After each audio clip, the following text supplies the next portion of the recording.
PC, as well as your Mac. Windows 7 support is over, but iDrop can help you transition to Windows 10. They have a 5-star rating on Google with hundreds of positive reviews. Let me say that again. I don't think y'all understand how big this is. They have a 5-star rating on Google. Their customer service really speaks for itself. So if you ever find yourself with a device that isn't performing as it should, give iDrop a call at 865-888-9740 or check them out on Facebook at iDrop of Knoxville. If man made it, they can fix it. If you're coming to Knoxville and need a place to stay, do yourself a favor and book a room at Hampton Inn Paper Mill, also known as the Hampton on the Hill. This award-winning property is literally in the top 5% of all Hampton Inn properties. The GM, Stephen Lawrence, is a good old local boy who grew up in the business around Knoxville. He and his staff are always available, always willing to help, and will go above and beyond for their guests. The newest Hampton Inn in Knoxville has clean, affordable rooms, flat screens, fridges, and microwaves in every room. Plus, breakfast is included in every rate. Not to mention, there's also a pool and fitness center on site. If it wasn't so close to amazing restaurants, bars, and shopping, you would never want to leave. At only 6 miles from campus, you're still right in where the big orange action is. Go to HamptonInn.com, search Knoxville, and book your room at the Hampton Inn Paper Mill or call 865-693-5400.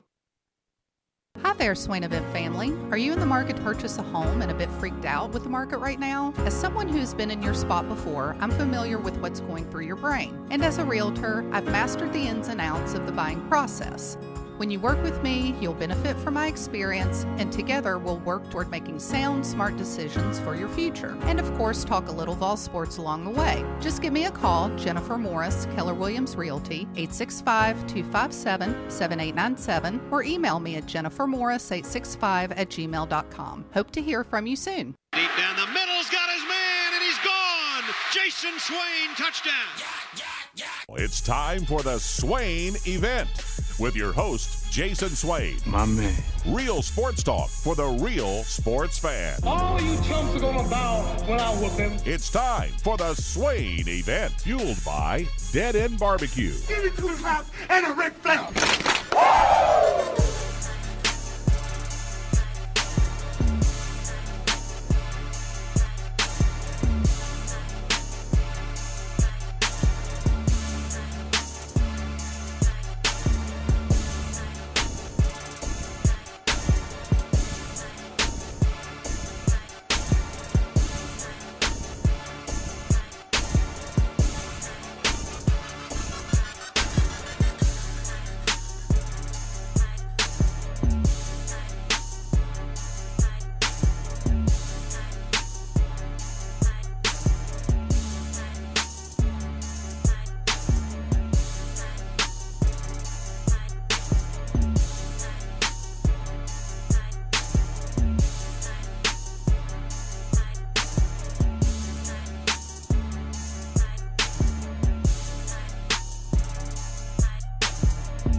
Swain Event, SwainEvent.com.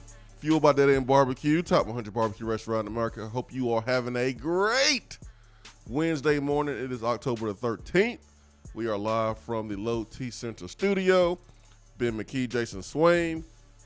Man, the week is creeping up on us, getting closer and closer to game day. Thank you for making the Swain Event part of your morning. Ben, what it do? Good morning. What's up? What's happening? Hi. What's up? Hello. Good morning. I ran out. What's popping? There it is. Brand new whip just hopped in. Okay, yeah. You must commit to Alabama, huh? No, just listening to a little Jack Harlow. Or you must have got out of Nick Saban's doghouse if you got your whip back. No, I've had my whip, but the players on that team, the Henry To'o No-O's, I think he had his taken away for the week. You're Too grounded. many missed tackles. You're grounded. Give me your car keys now. When you don't miss more than double-digit tackles in a game, you can have your car back. I love me some college football. When you don't incorrectly guess the wrong gap and shoot that gap and the running back's going through the other side of the offensive line, you can have your car back, Henry. Oh, man. I love me some college football, man. Love it, love it, love it, love it. If you missed Tennessee Prime last night, man, you missed a good one. I suggest you go back and watch it. You can listen to it, but it's not the same. It's not the same. I would go and watch it over again because last night we had on Byron Young, Kate Mays, B.Y., who is from South Carolina. His story is remarkable. The best story on this football team. Funny to see their reactions to things that each other say, to things, stupid things that you say, or even sillier things that Austin Price says. Funny to see their reactions. I did probably say some pretty stupid things yesterday. I mean, it's okay. I say stupid things more often than you do. I say stupid things all the time. The listeners know this. No secret. You just have to embrace it. You have to embrace the stupidity. Yeah, I don't know if I did or not, but I had a good time. And you did try to get Cade to reveal what jersey they're wearing this Saturday. I didn't do that. That was Austin Price. Oh, yeah, it was Austin. Austin was acting like a kid on the 23rd of December. Can't wait 2 more days to Christmas, Austin. Yeah, man, that was AP. I have zero care to worry about what they wear right now. Last week was a week they went out and wore the dark mode uniforms, got recognition. Recruits were loving it. Players were loving it. I'm on orange. I'm Bill Belichick. On to orange. I would love to see. I know you said that you don't care. I do care because I care about the game and the peripheral things at the same time because I can do that because I'm not playing in the game. I would love to see them wear all orange this weekend. I think it's a great weekend to rock the all orange under the lights, laying back in town, prime time. I think it'd be a great time to wear the all orange. Cool. That works. Works for me, man. Speaking of Belichick, did you notice that Austin Price looked like Bill Belichick yesterday? He did, man. He did. He was on the pile. He was on the pal. He made sure to tease a little something with Walter Nolan. Oh yeah. He him and Packer was up in power with Walter Nolan. So I like where Tennessee's at. Hard to be living in Knoxville and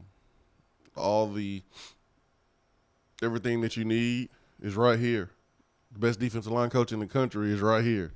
And you like where Tennessee's at with Walter Nolan. That is what you were saying. Let's be super specific. You like where Tennessee is at. What else would I be talking with about? Walter Nolan? I don't know. Maybe you like where Tennessee's offense is at. Maybe you like where Tennessee's defense what does offense got to do with Walter Nolan? Is at. Oh, we talk about a lot of things here in the Swain Event.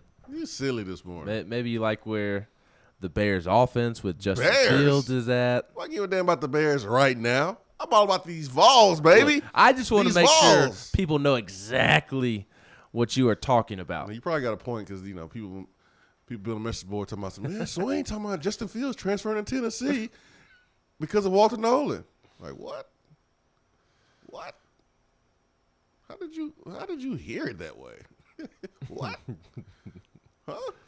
So yeah, you probably right, man. You need to be very, very, very specific.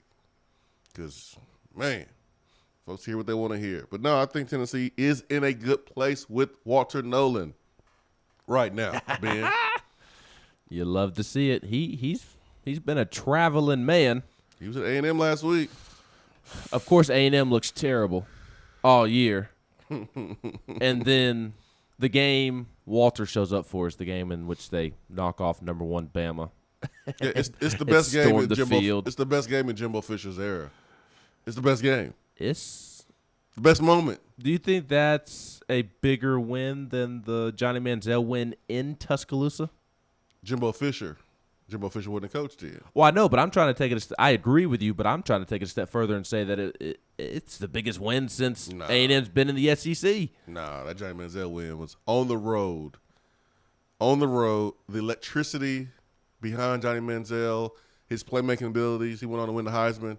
Nah, man, that A&M game was different. Well, I guess I was thinking at it from the perspective of maybe since it was at home and recruits were in town, that maybe that game benefits the program more from a recruiting standpoint, or would you think that the Johnny Manziel one actually benefited more from a recruiting standpoint because all of the fanfare that comes with Johnny Manziel?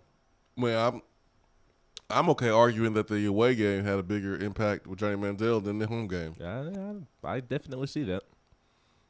Because that is when Johnny Manziel made his statement against Alabama on the road. All the plays that he would make against teams prior to the Alabama game, people were like, "I don't know if we're gonna do it against Alabama." He was doing it against Alabama, and it also kind of stamped Ole Miss, stamped Texas A&M, like, okay, they're an SEC team. Yeah, they're proving themselves. Yeah, they feel like an SEC team to me. I don't know if you feel differently. Like, Missouri does not feel like an SEC team. A&M does feel like an SEC team to me. And I think that early win over Alabama helped, stamp them. For sure. And say that they have arrived. No, for sure. So, yeah, Walter was down there in that. And you know how we've seen Walter get Florida, get himself locked in as a prisoner of the moment. You know, last couple months, he went down to Florida, had a good time in Florida, then was ready to commit the next week, and then hit a Lee Corso, not so fast, my friend, and then backed out of that. There have been other times he's, said, "Hey, if I get to these amount of followers, I'll be ready to commit." Got to those followers, and then he put it in reverse. So, and then told me the next day after I asked him about it, after one of his games, he said, "Oh yeah, I got something brewing," and that was 2 months ago, and I haven't heard anything about it since. Yep. So it's been a wild and crazy ride for sure, but I get the feeling that Walter is he's over the recruiting process. That doesn't mean that he's ready to announce or ready to commit, but you can be over with it and still not making a decision on exactly where you want to go. I got a question for you, Ben. Question for you. We have played 6 games this year. We are 4-2. That's good math. Thanks, Ben. Appreciate it, man. I did not go to your tutoring session, the one that you was putting on in the library. How many touchdowns would it take to get to 63 points? I don't know, Ben. I don't know, man. I don't know. So, my question for you. Yes, sir. Four wins, 2 losses, 6 games. We have sat here in the first game of the year. We have said we expect to win. We expect to win against Bowling Green. Against Pittsburgh, we picked Pittsburgh to win. We picked Tennessee to win against Pittsburgh, but there was still that little bit of reservation. There wasn't a expectations. For me, it's more like a hope. Hope we win. I don't know how much you expected to win against Pittsburgh, but I was hoping.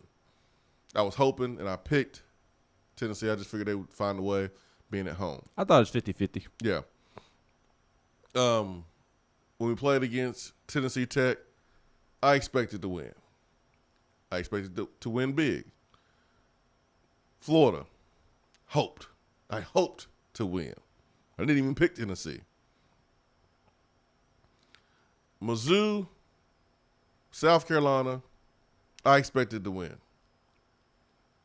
Are we to the point right now with Ole Miss coming into town, 13th ranked team in the country, do we hope or do we expect? Where are you, Ben? I am hoping Tennessee wins. And my mind has been tied into a pretzel all week in terms of evaluating this football game because Ole Miss's defense is very bad. I think Tennessee, assuming that it plays the way that it has the last 2 weeks, I think Tennessee's going to put up a ton of points. I mean, it would be a huge disappointment to me if the offense does not reach 40. I know that's a high bar, but this offense is clicking. It has the players, and you're playing an Ole Miss defense that is not good. So I do expect the offense to put up a lot of points. That's one thing that I am expecting in this game and not hoping for is the offense to put up points. I think that will happen. But I also think Ole Miss is going to put up points. And where my mind has been tied into a pretzel is knowing that Tennessee's defense is better than Ole Miss's defense. And I think if any team had a better opportunity, if any defense had a better opportunity of slowing an offense down in this game, it would be Tennessee's defense because it's better than Ole Miss's defense. But Ole Miss's offense is better than Tennessee's offense. So that's kind of where my mind has been tied into a pretzel all week and trying to guess and take a stab at what I think may happen. So, again, I think this Ole Miss offense is very dangerous at every level. At receiver with Dontario Drummond, who is the real deal. Braylon Sanders, Jonathan Mingo, they're very good receivers. In the backfield, Snoop Connor, Henry Parrish Jr. Jerrion Ely is a very good back, but he's been banged up, so I don't know that he's going to play this Saturday. He's a very talented back. And then you add Matt Corral to the mix, running around with his legs, and they've got a good offensive line. Matt Corral is obviously what he is. So I'm hoping that Tennessee's defense can do enough to slow down that offense. I don't have the expectation that Tennessee's defense is going to slow down the Ole Miss offense. And I think that's what determines the game. And that's why I say that I am hoping this Saturday, not expecting this Saturday. Explain to me your stance on Ole Miss's offense being better than Tennessee's, because you can look at the numbers and say that Tennessee's offense, with what they've done in the last couple weeks, is the best offense. Yeah. With the numbers. But yeah, Ole Miss has played an opponent that Tennessee has not played yet. And an opponent, Arkansas, that has a much better defense than the one of South Carolina and Missouri, and they hung 52 on them. I think Ole Miss has more weapons. I think they're better along the offensive line. I love Hendon Hooker, but Matt Corral is better. They have the better quarterback. I like their receivers. more than I like Tennessee's receivers. Their top three of Drummond, Mingo, and Sanders, I think are more talented than Tennessee's trio of Valus, Tillman, and Peyton. Mm-hmm. That doesn't mean that I don't think that Tennessee's are good, but That's what I heard. I know somebody out there did. But like those Ole Miss receivers are, especially Mingo, or Drummond rather, but honestly both of them. I mean, they're viewed as soon to be top early round draft picks, first, second, third round, and as good as college football players as Javonte Payton, Valus Jones, and Cedric Tillman are, they're not going to be that. So I think they have more weapons. I think they're healthier. I think they have a little more depth. That's why I say Ole Miss's offense is better than Tennessee's offense. Yeah, and I have no problem with that. I just know that there will be some people that kind of raise the eyebrow and want to know some homework on that stance. So I want you to provide that. And listen, I'm not disagreeing with you at all there, because really what matters is who's the best on Saturday. Who plays the best on Saturday? And in the last couple games, since Hendon Hooker has been the guy at Tennessee, he's actually played better than the Heisman Trophy candidate and Matt Corral. But Matt Corral, yes, is better, has had more to show over a longer period of time. And so you certainly, I'm not going to sit here and say that you would take anybody over Matt Corral right now with how he's been playing and what he's done over a 2-year span. But it's about how does he play Saturday? What does the defense do to impact his performance? That's what matters, because he was dang good last year until he threw 5 or 6 interceptions in one game because he just had a bad game. So you can have bad games. Peyton Manning was great here at Tennessee, first overall pick. But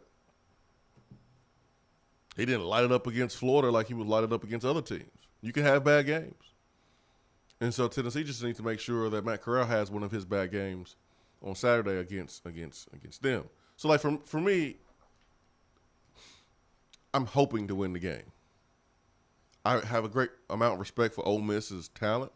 I have a respect level for what Lane Kiffin has built on offense and those guys playing the way that they're playing.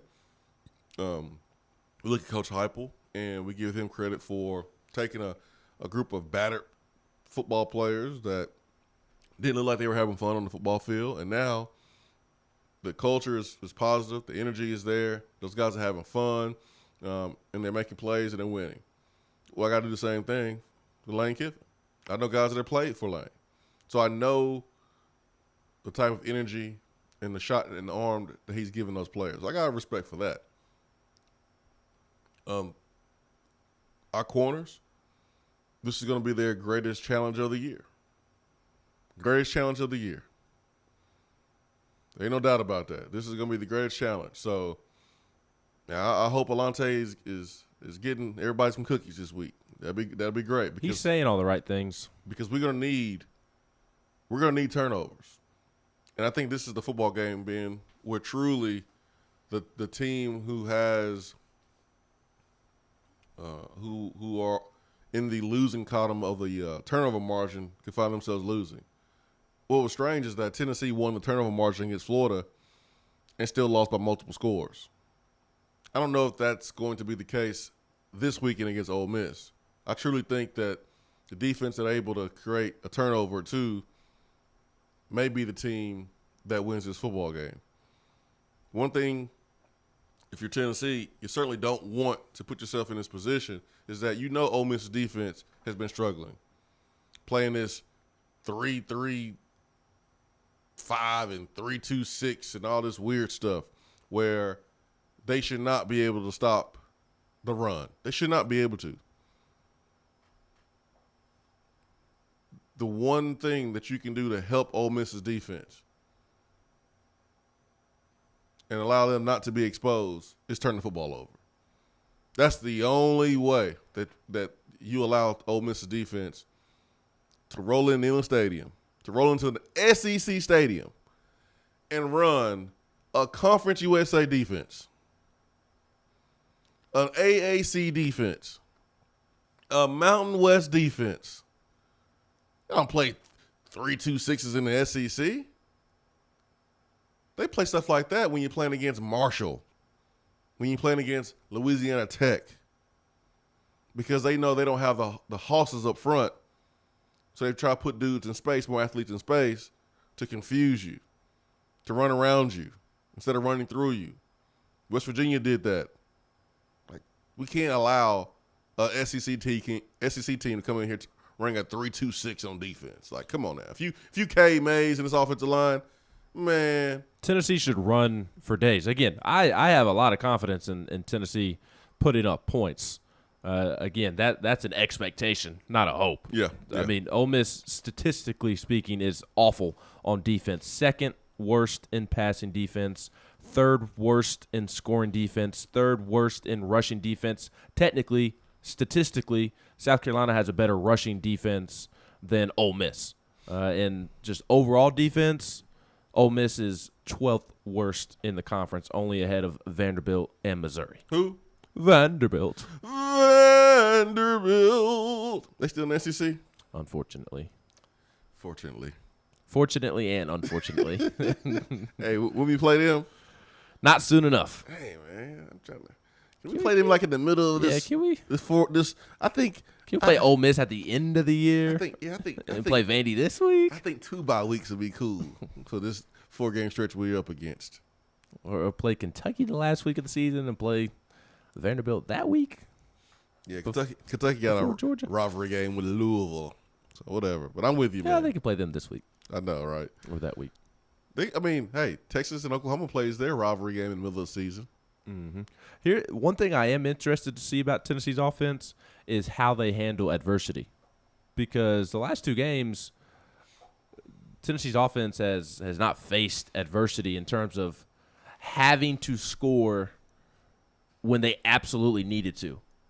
They haven't had to, especially in the second half, operate a drive while they're trailing, or while it's tied, or like Swain just said, when it's in the second half or the fourth quarter and it's crunch time. Now, I do think you go back and you look at the Pittsburgh game, and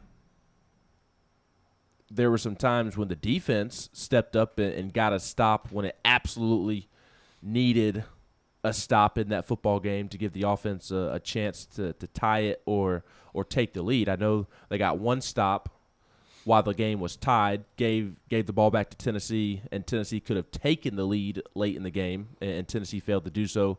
And then, obviously, when Hendon Hooker threw his only interception on the season, Tennessee was driving to tie the game late in that fourth quarter. That's been the only time with Hendon Hooker at the helm late in the game in the fourth quarter where they had to score and they didn't get the job done. I do think that if Jimmy Callaway catches that ball at Florida, then there's one time this season where Tennessee makes it a 3-point game going into the fourth quarter in the Swamp. I think there's something to be said for that. But I am interested to see how this offense operates early, late, middle of the game. If it's down by a score, if it's down by 2 scores, if it's a tie game, how do they operate when the pressure is on? Questions, good questions that only Tennessee will be able to answer this weekend. It is a sold-out game. Sold-out game. Man, it's amazing what winning does, right? Couldn't give away tickets fast enough early in the season. There's a time when we had 11 tickets, Ben. Tennessee Tech game, right? Yeah, 11 tickets that we gave away. 11. This week, 0. These tickets were gone the minute the new week started. We hooked up Turkey Man. Allowed him to our anonymous. Yeah. giver. That's right. We were able to hook up Turkey Man, and he's able to take his son-in-law. So I met up with Turkey Man yesterday and educated him on the process. Number one, don't lose the tickets. Number two, do not post a picture of the tickets.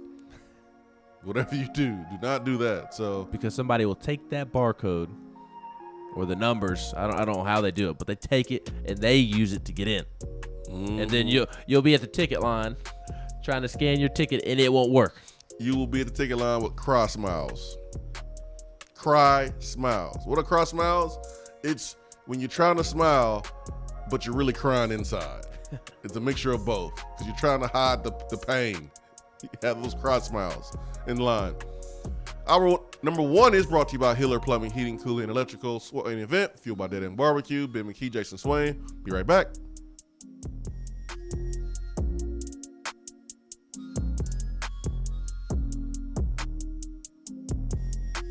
If you want to get in on the conversation, call the Iris Networks hotline at 865-200-5503. Grow your business with Iris Networks high-speed fiber internet. IrisNetworksUSA.com.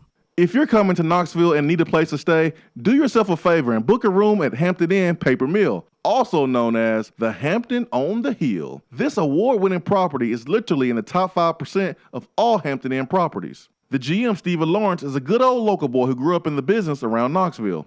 He and his staff are always available, always willing to help, and will go above and beyond for their guests. The newest Hampton Inn in Knoxville has clean, affordable rooms, flat screens, fridges, and microwaves in every room. Plus, breakfast is included in every rate. Not to mention, there's also a pool and fitness center on site. If it wasn't so close to amazing restaurants, bars, and shopping, you would never want to leave. At only 6 miles from campus, you're still right in where the big orange action is. Go to HamptonInn.com, search Knoxville, and book your room at the Hampton Inn Paper Mill or call 865-693-5400. Hi there, Swain Event family. Are you in the market to purchase a home and a bit freaked out with the market right now? As someone who's been in your spot before, I'm familiar with what's going through your brain. And as a realtor, I've mastered the ins and outs of the buying process. When you work with me, you'll benefit from my experience, and together we'll work toward making sound, smart decisions for your future. And of course, talk a little Vol Sports along the way. Just give me a call, Jennifer Morris, Keller Williams Realty, 865-257-7897, or email me at jennifermorris865@gmail.com. Hope to hear from you soon. We're here with Dr. Michael Carlson of Tennessee Regenerative Sports Medicine to discuss PRP, platelet-rich plasma. If you have orthopedic injuries such as shoulder pain, knee pain, Achilles tendonitis, or tennis elbow, you should give them a call.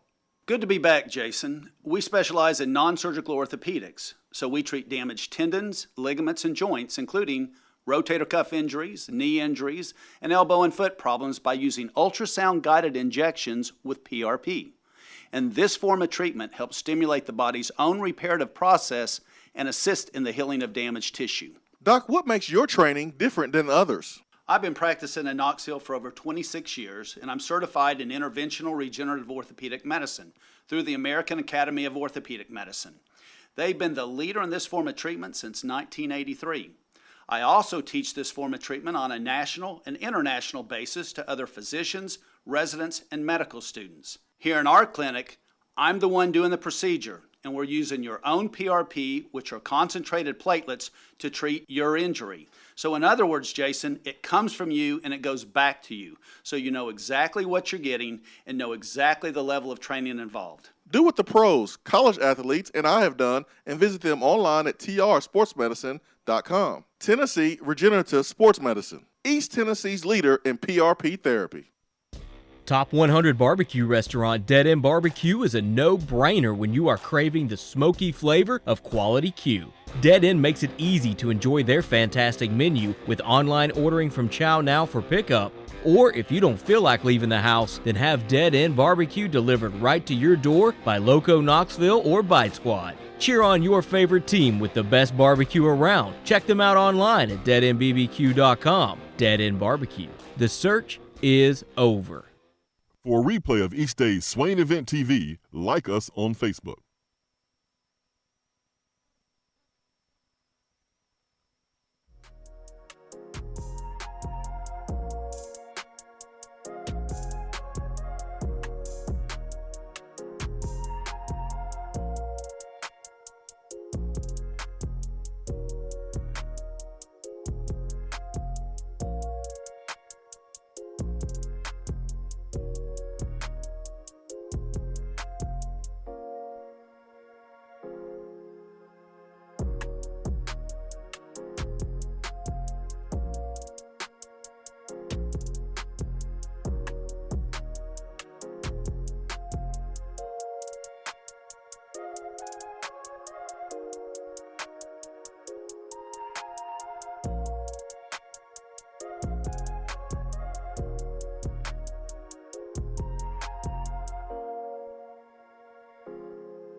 get to the Irish Networks hotline. Hour number 1 is brought to you by Hiller Plumbing, Heating, Cooling, and Electrical. Ben McKee, Jason Swain. HVAC systems, tankless water heaters, and generators are going to be extremely limited in 2022. So don't wait.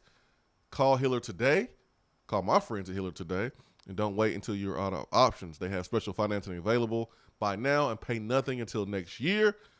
Hiller's work is backed by the happy you'll be, or the service is free guarantee. Learn more at happyhiller.com. Let's get to Coy in Macon. Coy, good morning. Hey, good morning, guys. How y'all doing today? Wonderful, wonderful, wonderful. How are you, sir? Good. Doing great, man. Doing great. Just counting down the days, man. You know, I talked to you last week and told you, I was buying tickets to the game. First time that I'll be in Neyland for a regular game in say 30 years, probably since I was 10 years old. Wow. Super excited, man. Coming from Macon, and me and the wife, I brought her to a spring game a few years back, but it just I kept telling her, I was like, oh, it's gonna be awesome, and the atmosphere just wasn't anywhere close to what I was hoping. So I'm really excited for her to see us sold out Neyland, and they're going to checker the stadium. That's going to look awesome. Just super pumped, man. I feel like a kid before Christmas. I just wanted to see, where you would be setting up. Where can I come on campus, or where you'd be setting up for your pregame show, and if you'd be tailgating and stuff. Maybe I could get to meet you guys, or one of you. Absolutely, absolutely. I will, for sure, I will be part of the Big Orange Countdown show right there at Gate 21. There's a huge stage there. I'll be there for the start of the show, which is every home game an hour and a half before the game. So in this case, it will be 6 o'clock. So I'll be there earlier, depending on, how soon I get back into Knoxville will depend on how much I get to tailgate. I got to make a quick little trip Saturday and so or Friday. So we'll see how long I'm be able to tailgate. But I will definitely be there around 5:36 for the Big Orange Countdown. That'll be broadcasted on Vol Network. It's also broadcasted there on Sports Animal.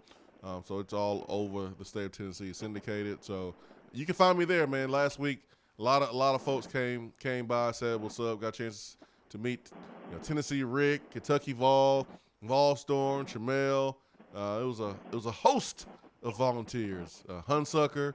There was a lot of folks on Twitter that came by and got a chance to meet and connect with. So it was good. Hope we get a chance to do that too.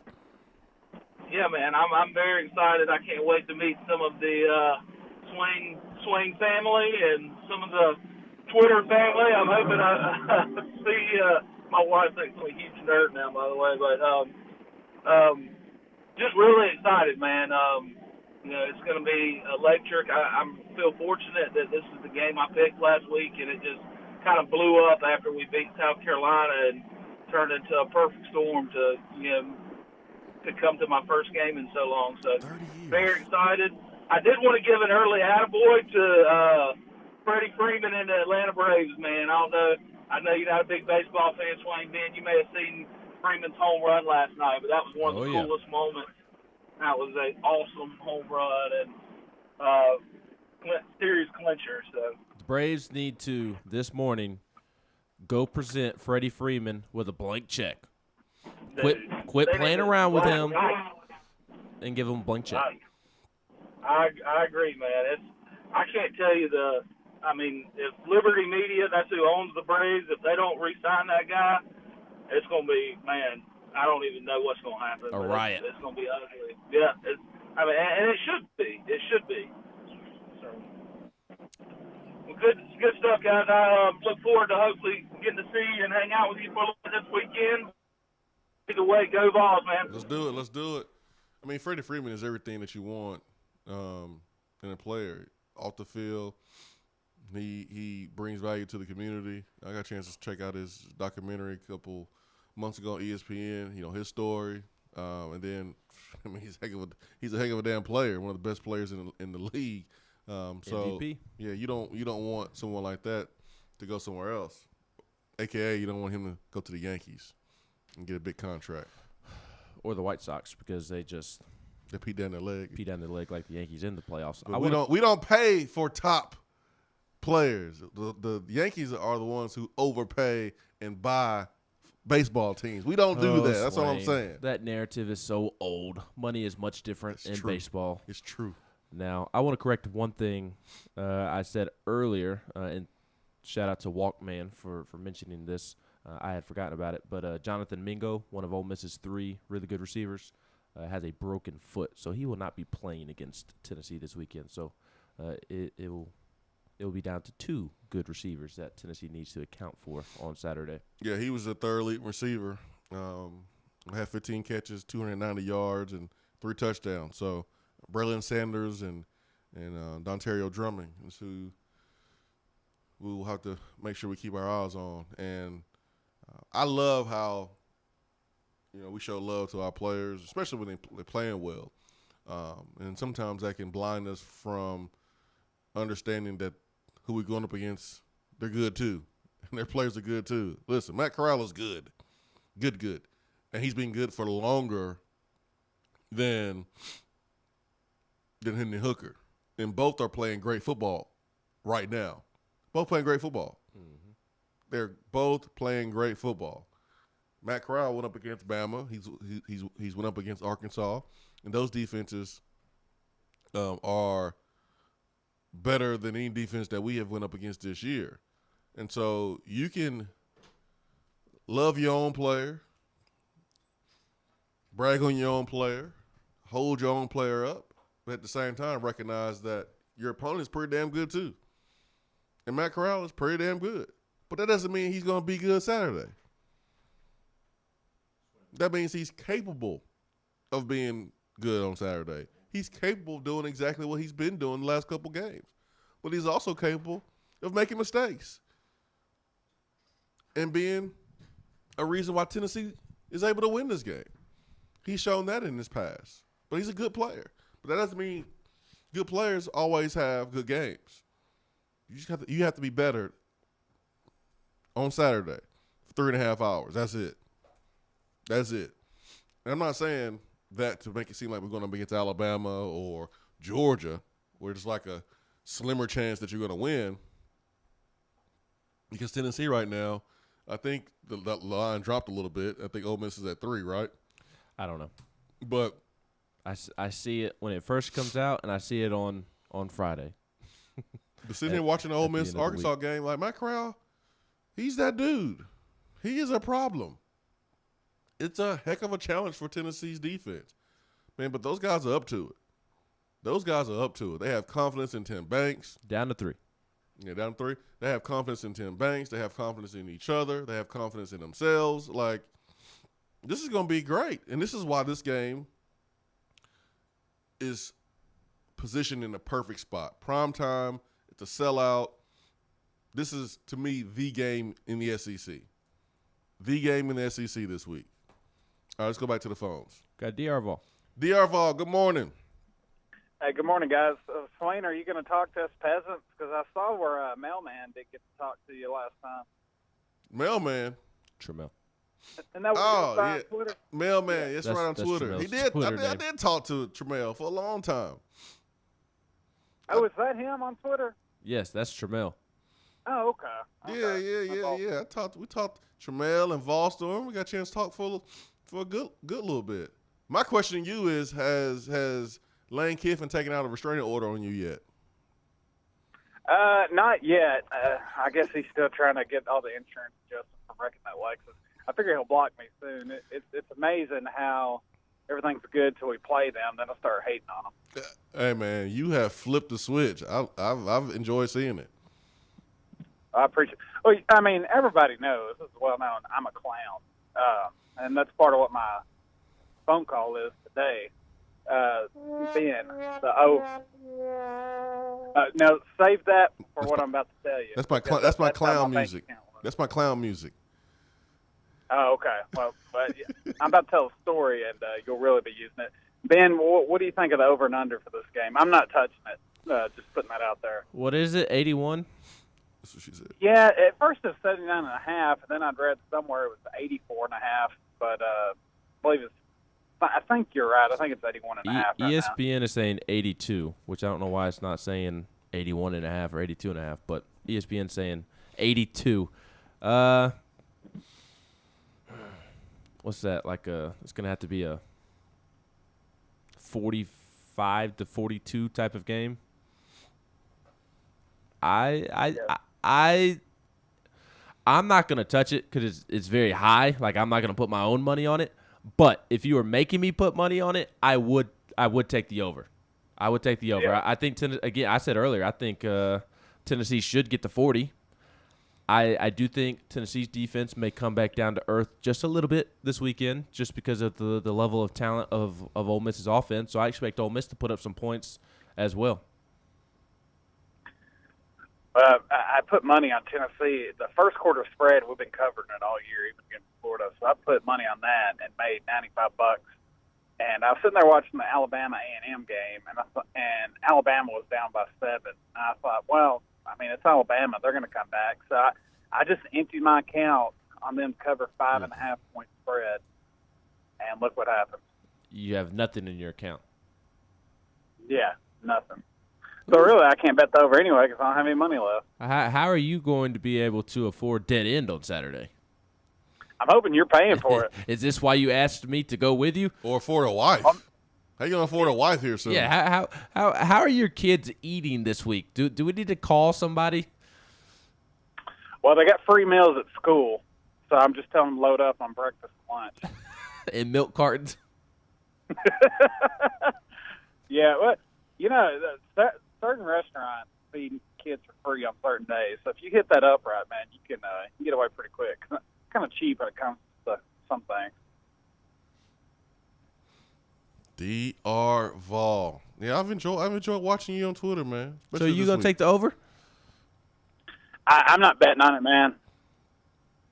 I can't do it after that.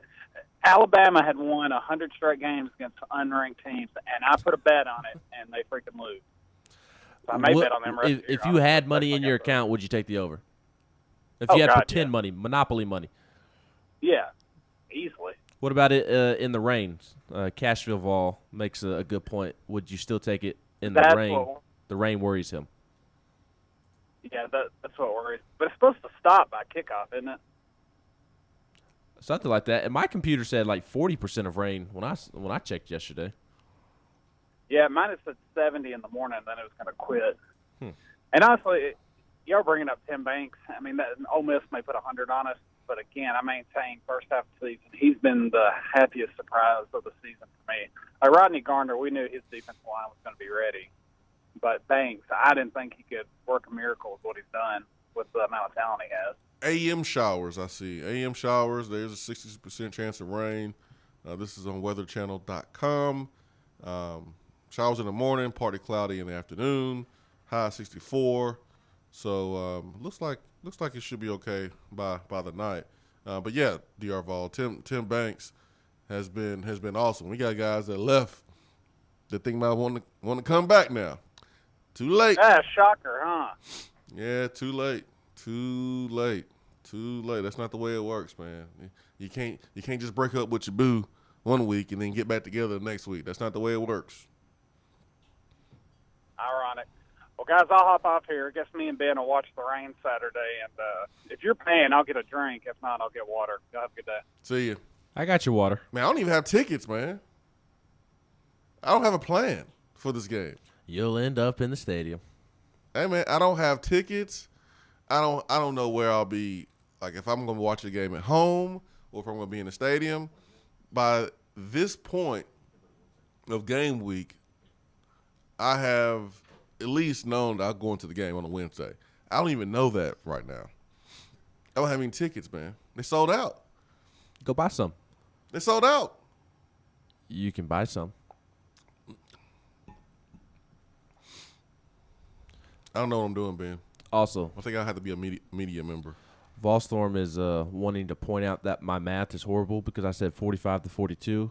I was trying to think of what the score would need to look like for the over to hit Volstorm. And last I checked, if the over-under is 82 and a 45-42 type of game, which I think it'll be in that ballpark, is 87, and 87 is greater than 82, I think my math is pretty good in that particular situation. Oh, I think the calculator helped you out on that one, man. I think you're right. Let's get to Hillbilly Bopper. What's going on, Hillbilly Bopper? Good morning. Good morning. What's happening, fellas? What's up? What's up? Braves moving on. I'm happy for the Braves fans. I saw how happy y'all were yesterday. It was a big day. It's going to be even better when we see who's going to win against the Giants and the Dodgers. I was hoping the Giants would have pulled it off, but that's all right. We'll get there. But no, man, if you ain't got plans, come on down to Georgia, man. We got fans down here. We'll get some screens put up or something for Swain, man. We got to have some Swain down here sometime. Get below enemy lines and let's call some plays. You know what I'm saying? Yeah, I might have to take you up on that during the off season. I know, brother. I know how it is. Wish we could be in Knoxville this weekend. What part of Georgia you in? I'm in Noonan. Oh, okay. Yeah, I'm down here in where Noonan. Chip is? Yeah, Chip Haynes in Noonan. Yep. Me and Chip, good buddies. Good I'm friends. sorry. So, yeah. Oh, man, he's a good guy. Really good guy. We've had it, man. I was talking to some guys last night. We were looking at a stat that stuck out to me last night with Ole Miss is they've averaged 90 yards a game on penalties, if I'm not mistaken. And, going into this season, I was looking at where Heupel was with penalties, and, we kind of had a couple of games there where penalties kind of shot us in the foot, and they did, especially with Pitt. But, man, if that stadium's rocking like we know it's going to be, we can draw 100, 115 yards for Kiffin's team, so we can. Man, we got to be one step ahead of this, man. We got to come out, get the momentum, and just get through with it. I mean, I know it's going to be an intense crowd. Wish I could be there, but yeah, man, I'm looking forward to this game.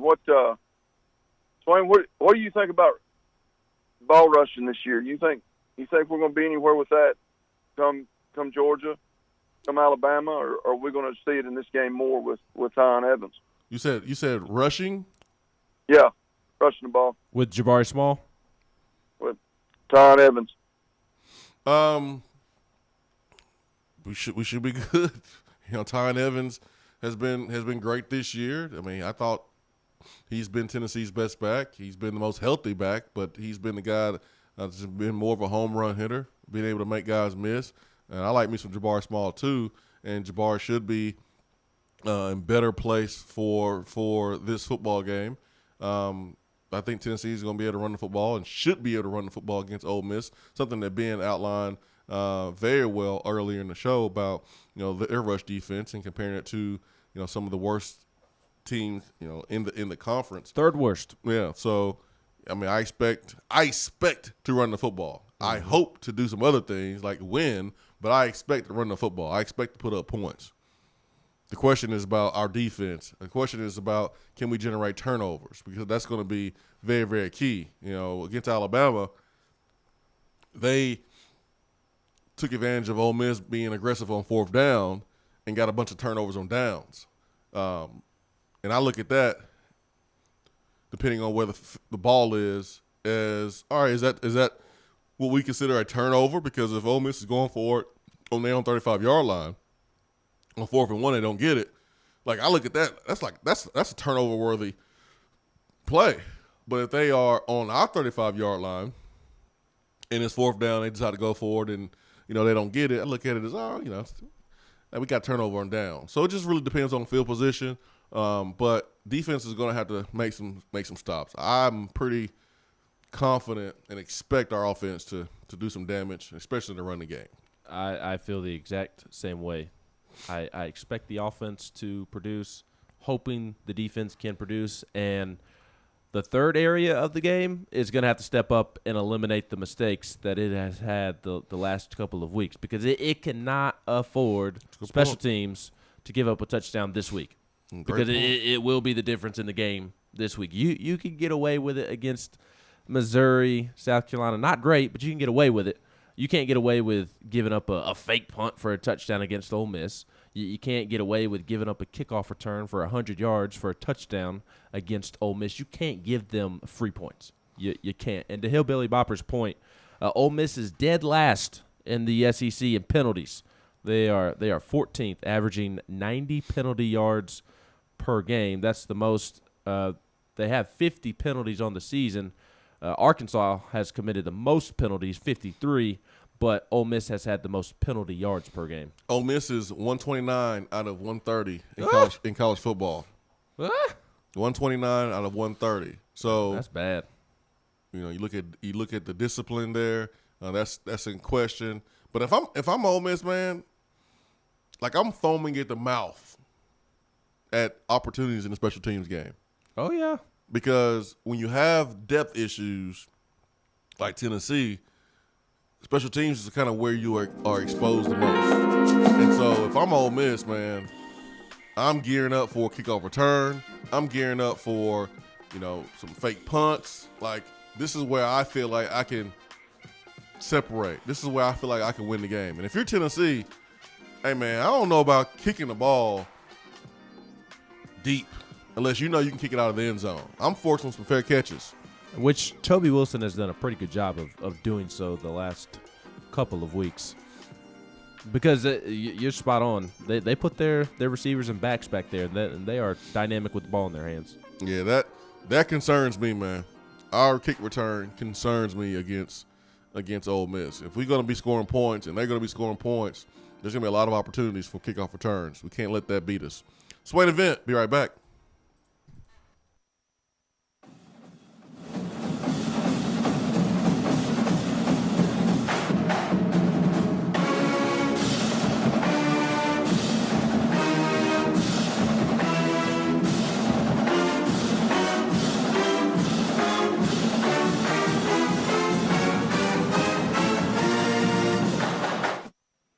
When I made the move to my own studio, I was worried about this. I was worried about that. I was worried about, hey, did I get this piece of equipment? Did I get that piece of equipment? Does that sound good? Does that not sound good?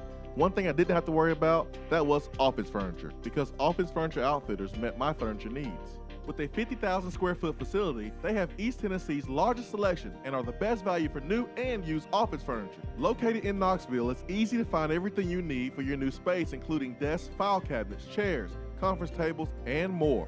Office Furniture Outfitters is turnkey. They came to my place, we mapped everything out that was needed, they delivered, and get this, set everything up. To learn more about what Office Furniture Outfitters can do for you, log on to ofonox.com. That's ofonox.com. Is that as low as you can go? Okay, thank you. Hello, is that as low as you can go? Okay, thank you. What are you doing? Calling around to get the best rate on a car loan. Why? Everyone knows Alcoa 10 is the best choice to purchase a vehicle or refinance your current loan. And with low interest rates and 90 days to your first payment, it's a no-brainer. You can even apply online and sign all the documents from the convenience of your home. Yeah, I don't know what I was thinking. Alcoa 10 Credit Union. It's so easy. Go to atfcu.com for details. Rates are dependent on credit score and equal housing lender. Good morning, Swain Event family. Several of you, like Ben McKee, have reached out to me for real estate assistance this year, and I want to say thank you. I appreciate your trust in me to ask questions and help you navigate the real estate world. That's right, Jennifer. Buying a home is a scary process, especially for a first-time home buyer. Jennifer recently helped my wife and I buy our first home and made the entire process seamless. Her willingness to go above and beyond is what sets her apart. As always, feel free to give me a call. Jennifer Morris, Keller Williams Realty, 865-257-7897, or email me at jennifermorris865@gmail.com. Top 100 barbecue restaurant Dead End Barbecue is a no-brainer when you are craving the smoky flavor of quality Q. Dead End makes it easy to enjoy their fantastic menu with online ordering from Chow Now for pickup, Or if you don't feel like leaving the house, then have Dead End Barbecue delivered right to your door by Loco Knoxville or Bite Squad. Cheer on your favorite team with the best barbecue around. Check them out online at deadendbbq.com. Dead End Barbecue. The search is over. When you start your own business, you know that branding can make or break a new venture. That's why Swain Event relies on 42nd Street. 42nd Street is a strategy agency focused on finding creative, open-minded, results-driven solutions to brand design.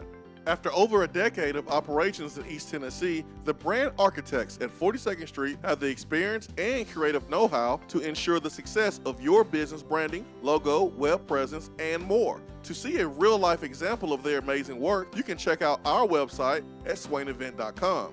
Don't trust the branding of your business to just anyone.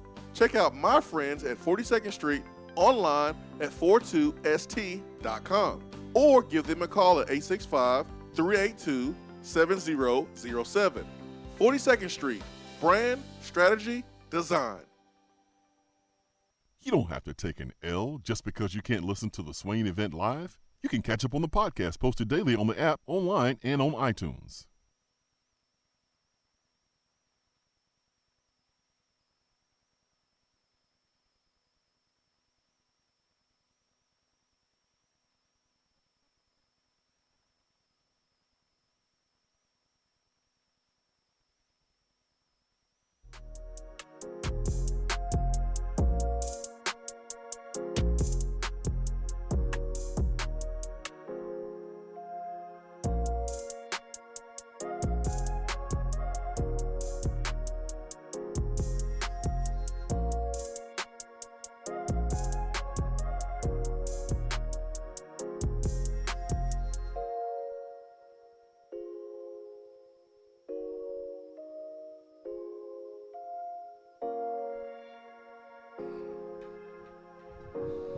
Swain Event, SwainEvent.com, fueled by Dead End Barbecue. Hour number 2. And we go straight to the phones to start off the second hour here on the program. And our telephone number is 865-255-03. Let's bring in Cortonval. Cortonval, good morning.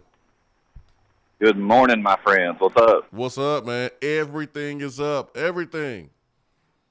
Everything's pointed up, man. I love it. I love it. Is it overstating the obvious, or is it just overstating it in general to say how important or how big this weekend's game would be for us if we can pull out this win? Massive.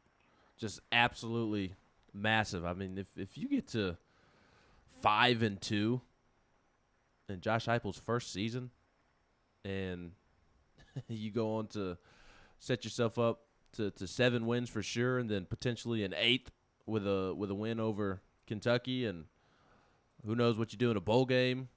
Just from that standpoint, I think it'd really jumpstart Tennessee in recruiting for the next 2 classes, but even this recruiting class, we kind of talked about it yesterday. There's a lot of big-time players on campus this weekend, going to be, and I just don't think you can understate how massive of a win this would be for Tennessee. I agree. That list, it looks like, I keep up with it, and it looks like it continues to grow by the hour. I mean, and recruits are paying attention. They really are. Mm-hmm. I love it, man. It feels nice. It does.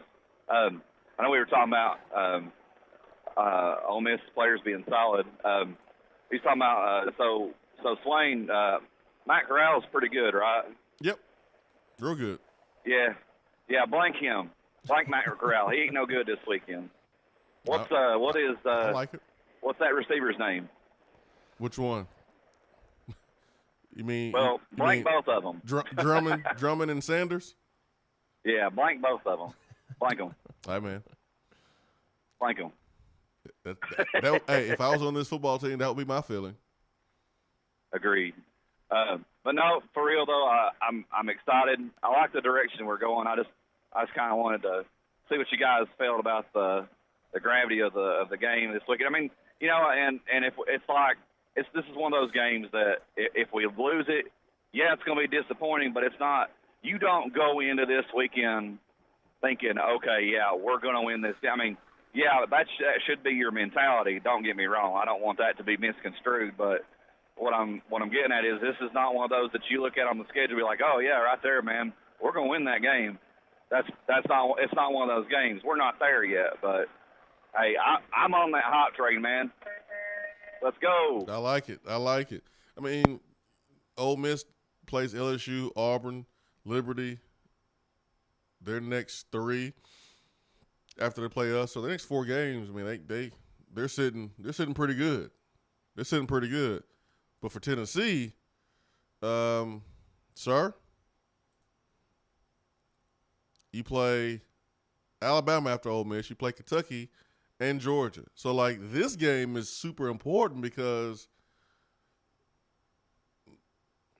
no one is expecting a win over Alabama and Georgia. So, can you pick off one of Ole Miss, Kentucky? Yeah, and possibly 2. Yes. Because anything past 2, it's not happening. I just don't think it's happening. I would be very surprised. Yeah, so this is very, very important. Yeah, there's a lot of pressure on Lane Kiffin. You know, he's been write some checks with his mouth, and he's going back to Knoxville, first time as a head coach. There's pressure on both teams. There's an inordinate amount of pressure on both teams. So, you think Tennessee's playing with, like, house money? Like, because I kind of think they are, based off of what you just said. Like, Ole Miss is the one with all the expectations and pressure. I think both teams got pressure, man. Huh? I think both teams have pressure on way. I mean, you don't win this game, there's a chance you go 0-4 for the next 4 weeks. That's a no-go. All this goodwill that we have built up over the last couple games, lose 4 in a row and see where that goes. Lose 4 in a row and see what happens. The calls during the Swain event are going to be different. The energy in Knoxville is going to be different. I don't know how this team is going to respond. Losing 4 games in a row, and then you're playing South Alabama, and then you play Vanderbilt, which, yeah, right now you beat those teams by 80. But I think this game is super, super important because you find yourself rolling up against Alabama next, and then Kentucky, who's a good football team that's 11th in the country, and then Georgia right now that is number 1 in the country. So I just think there's the same amount of pressure just for different reasons. Yeah, I agree with you. I just kind of look at it differently in the sense of, like, Tennessee's already on track in terms of looking at the season in totality. Tennessee is on track as long as it beats South Alabama, as long as it beats Vanderbilt, to either meet expectations or surpass expectations. I heard an SEC analyst yesterday say that they did not expect Tennessee to win 3 or 4 games and be competitive in the rest of the SEC games. So, like, I do agree with you. Like, if Tennessee messes around and loses these 4 games and doesn't look good in those 4 games, then there will be some unfortunate feelings. I do agree with you. All the work that you put in to get to this point, you know, maybe you lose it. Just because the expectations at the beginning of the season were one thing and you have exceeded them halfway through, there's no reason to say, well, we have already exceeded them. Let's hey, man, we lose these 4, it's still all good. Like, well, the players shouldn't be thinking that for sure. Or the coaches. Yeah, but I'm sitting here from an idiot with a mic in front of my face perspective, and the fan perspective. Like, year 1, like, I think at this point they're playing with house money because they assuming they beat South Alabama and Vandy, they're going to go to a bowl game, have a chance to win 7 at minimum. And if you would have told me that before the season, I would have told you that that's a successful season in year 1 under Josh Heupel with all the depth issues and attrition and all the crap that had to go on over the offseason. I would have told you that that's a successful season. So that's kind of why I view it as house money at this point with these 4 games, whereas Ole Miss, they're on track to play in the Sugar Bowl. They have a Heisman contender. Lane Kiffin has been running his mouth nonstop all offseason. There's just a different level of expectations for Ole Miss. They're a top 15 football team. with a bunch of NFL guys on its offense. So I just think there's a different type of pressure for sure. And I do lean more towards Tennessee playing with house money at this point. Let's go to the phones, and we have Roberto. Yeah, we've got Roberto, and then somebody else. I forgot. It'll come to me. All right. We got Roberto first. Roberto, good morning. Long time no talkie, Swainy boy. What's up, man? How are you, brother? I'm good. How are you? Well, thanks. Been off the grid a lot lately, but wanted to you kind of piqued my interest on something here. Okay. We got Georgia, Florida, Georgia and Florida and Alabama would always be considered a signature win, no matter if they suck or not. Mm-hmm. That's a signature win at Tennessee. This year, Alabama and Georgia still have an opportunity to get a sig win there, but that's not probably happening. Mm-hmm. I mean, we're all adults here. Yes, correct. Ole Miss is probably – now, this is what's weird because technically, I guess, a one-loss Kentucky, more than likely Kentucky will only roll in here with one loss. They're probably going to lose to Georgia. Mm-hmm. They roll in here with one loss. They'll be fringe top 10 because if you lose to Georgia this year, you don't really move. I don't know if you noticed that with Arkansas. They got smoked and they barely moved in the polls. Mm-hmm. It's kind of like the Alabama factor. You get beat by Alabama, nobody really considers it a loss anymore, not for poll purposes. So, I mean, they're going to come in top 15 probably. Well, not in here, I should say, up there. But we're going to go into that game. They're going to be in the top 15, Kentucky. Which is a bigger win, a top 15 Kentucky team or a fringe top 20 Ole Miss team right now? Which is more signature for this fan base? That's tough, man. Probably Ole Miss because I would agree. Because you're looking at facing a Heisman Trophy candidate, Matt Corral. All this attention is going to be – there's going to be more attention on this game than it will be on a Tennessee-Kentucky game because of Lane Kiffin. It's a night game for Tennessee. Who knows what time the game's going to be when you play against Kentucky. We don't know that yet. But hopefully it's at noon. Hopefully. I know, right? I hope so too. But I'm looking at the Ole Miss game. Will be more of a signature win. And most of the fans don't view Kentucky as a good football team. They still don't respect them. That's where I'm going. They still don't respect them. Yep. What's funny is Kentucky could be top 10 with one loss coming in here or coming in to play us when we go into that game, right? And we would still view Ole Miss as a bigger win. It's kind of funny, right? Yeah. That's kind of what I was thinking about the other day. And then you mentioned again today, and I was like, man, I never, but okay. So you got your guys like 6-6. You said it a minute ago in a bowl. That was always the goal. But I've always said 6-6. But one of those 6 needs to be somebody you beat somebody you're not supposed to. And right now we've not beaten anybody we're not supposed to. Yeah. Missouri's awful. South Carolina is. Who's worse, South Carolina or Missouri? Missouri. God, they are abysmal, aren't they? They're so bad, man. I didn't think anyone would compete with Vanderbilt, but that Mizzou-Vanderbilt game, they should put that thing on Jefferson Pilot, man. They should put that thing on ESPN, plus, minus, divide, subtraction. They got to put that. That's right. SEC the Ocho? Is that what you're saying? Man, they got to put that game on Nickelodeon or something. I don't think South Carolina's far off, though. I think all those when those 3 teams play one another, all of them should be on Jefferson Pilot. South Carolina has a good defense, and that's what will hold them in any game with those teams for sure. That Carolina play call, though, Roberto, the double pass on the 5-yard line with the defensive lineman. Yeah, they just. Well, everybody else has completed it against us this year. Not a double pass with the defensive lineman from the 5-yard line. The other double passes have been from the 30, where you've actually had room. That play call alone should put South Carolina on the Discovery Channel. That was terrible. Discovering new ways to choke away games on the Discovery Channel. Adult Swim or something on Cartoon Network. It is bad. Was terrible. Yeah. No, it should not be aired like the Pac-12 network. Yeah. Now, you said something a moment ago, Jason, and I wanted to bring it back up. But you were saying if you're Ole Miss, you're licking your chops basically at special teams opportunities against us. Is that correct? Yeah, for sure. Did I hear that correctly? Yes, absolutely. Is that because you don't think we have good special teams, or is that just when I say that? I mean, obviously, we've allowed a few big plays recently in special teams, but up until those two plays, basically we've been pretty solid throughout the year. Are you saying it's because you don't think we're very good, or we just don't have the talent on special teams because we don't have the depth? It might be more of depth concerns, and that's where special teams, that's where your depth shows up or doesn't show up, is on special teams, because your 2 and 3 deep guys are on those units. And so if you don't have those athletes, you don't have that those type of players on special teams, and the other team has it, they got the 80-something scholarships where Tennessee's only operating at 71, it's going to show up on special teams. And I think the last 2 weeks should tell you everything you need to know about kickoff return being a concern, because Mizzou returns one.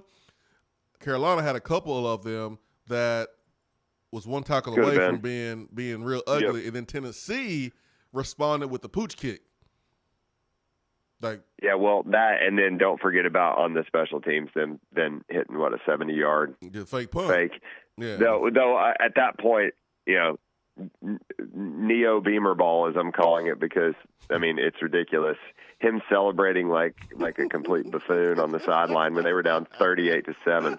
What an absolute idiot! That was hilarious, man. He has to do that for his team, he's the worst. We get some work. UT, the University of Tennessee, has some of the worst hires in coaching in the last 2 decades, for real. But that guy is very, very close to the top. He is Derek Dooley, but not as good looking. I'm not even kidding. That's what he is. He has no experience. He's a special teams coordinator, just like Dooley was. He's a recruiting guy. He is Derek Dooley made over at a program that does not recruit itself. And lastly, guys, I do think that this weekend is a bigger opportunity to signature win. I'm a little surprised at how tight that line is. I do believe that Ole Miss should probably be favored by 9 to 11. That's where I said it personally. I think they're that much better than us, but their defense sucks, so it'll be a high-scoring game. And lastly, though, let's not discount that if we go up to Lexington and Kentucky's still in the top 20, which they will be. They will be. We're coming off a bye week. I think we beat them up there, and I would give Josh Heupel his due, even though it's Kentucky, and even though you're supposed to beat Kentucky, they are miles better than we are athletically right now. They have better players than we do. And if we go up there and win, that's a huge win, guys. Take care. Yeah, for sure. Thank you, Roberto. Yeah, they're a better team. They've been a better team all season long. And that's what happens when you lose 30 guys in the transfer portal and you have 71 scholarships. And then Kentucky goes out and probably has the best offseason haul as far as the transfer portal than any other team in the country. Like, you can argue that. You can put them in the top 3, top 5 teams that cleaned up in the transfer portal. It's okay to just admit that they're a good football team. They have better players. Doesn't mean that they're going to win the game. Doesn't mean Ole Miss is going to win the game. And we can sit here and say, hey, man, they're ranked 13th. They have some players that are first-round potential. And that's how you judge talent. How many NFL guys do you have, and how many NFL guys do we have? There's your answer right there. But that doesn't mean that you're going to win. It doesn't mean that you're going to win. How you execute, how you play on Saturday determines how you win. Go look at Alabama and Texas A&M for last week if you have any questions or any retorts. That's the way it works. 865-255-03. Who's next? Rusty. Rusty, good morning. Good morning. Good morning. Hey, I get what Ben was saying, guys. I understand because I want to win 2 of these next 4. I want to win 4 of these next 4. But I do get the idea that if we just handle South Alabama and Vanderbilt, everything else is gravy.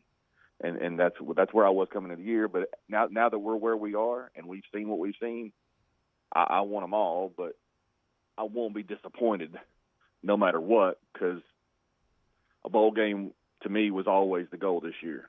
And looking like a competent football team and was another goal, and we've more than done that. So I'm pleased with you. Rusty, I think it's a mistake you're making right now, because I make a bunch of them. I know. We all do. We're human. But right I don't think it's responsible for us to be having this conversation right now before we actually play these games, because we've played well the last couple. I think how you play matters. Like if we go out here this weekend and guys are not playing right, guys are not playing hard, guys revert back to old habits. The play calling is not good. The preparation is not good. And then we go backwards. People going to be pissed off. No one's going to be talking about, you playing on house money. Hey, you still can win 6 games. People's going to be like, no, you've shown us what you can do, but you didn't do it this Saturday because you let the press clippings hype you up. You got comfortable. That will be the conversation.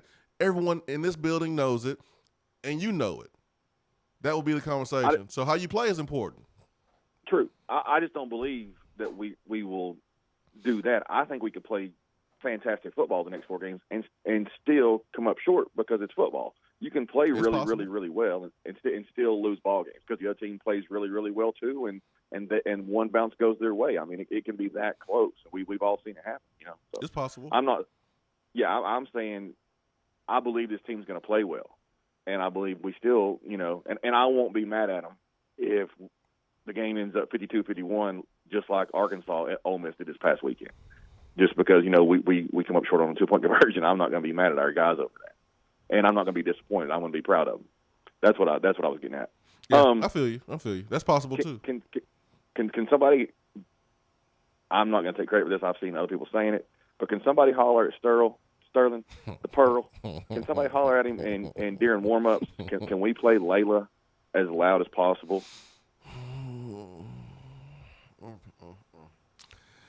Oh man! But we need to make sure Lane is on the field. That's what. Oh yeah, during warm-ups, whenever they're doing walkthroughs and whatnot on the field, and he's doing his thing, and we're bobbing. But just somewhere in it, just break into Layla and maybe get the crowd doing a little sing-along, as loud as they possibly can scream Layla. I mean, I'm all for if we can find her, getting her to lead a ball walk. Whatever. Hey man, I'm gonna leave that to y'all, man. I ain't crossing that line. I'm gonna laugh. I'll let y'all do that, man. They are. I think they're friends though. I mean, they're divorced. They're friends. But Lane was wilding out when he was here. But anyways, I saw that on Twitter and I chuckled, man. The same way I'm doing right now. But hey, man, if it gets into Lane's head and it makes him go forward on 4th down every single time like he did at Alabama because he's trying to prove a point, right? Then hey, whatever, man. Whatever. I guess his ego can get the best of him. That's right, hey, man. I heard Ben a minute ago, or maybe it was you, Jason. I can't remember. Somebody just said Heisman Trophy candidate. That was me, Matt Corral. Right, he's a candidate. When can we start? If we win this ball game on Saturday and our Double H plays extremely well, can we start maybe getting a little Triple H campaign, as in Hendon Heisman hooker? I think you got to wait after Bama. Got to play well against Bama too. Okay, all right. I just think it's time for a campaign to start because he's playing pretty damn well and comparatively numbers wise on the national scene he's not taking a back seat to anybody right now. His passing yards are lacking in terms of like a Heisman candidate. Mind you, that's why I say lacking in this conversation, because he didn't play that first game. Well, didn't play real playing time that first game. I think he's nationally.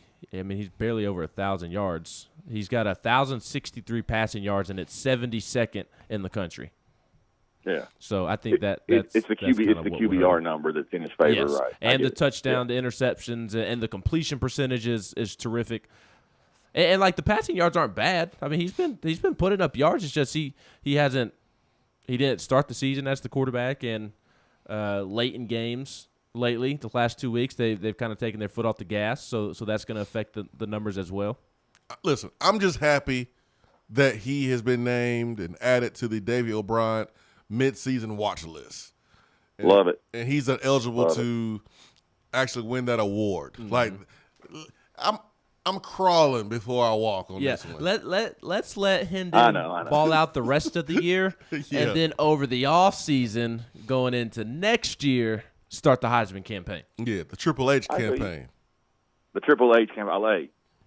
Break it down. Yeah, next year, but he has to finish this year, and then going into the season next year, we'll worry about that. And then let's wait a couple games before we even start that.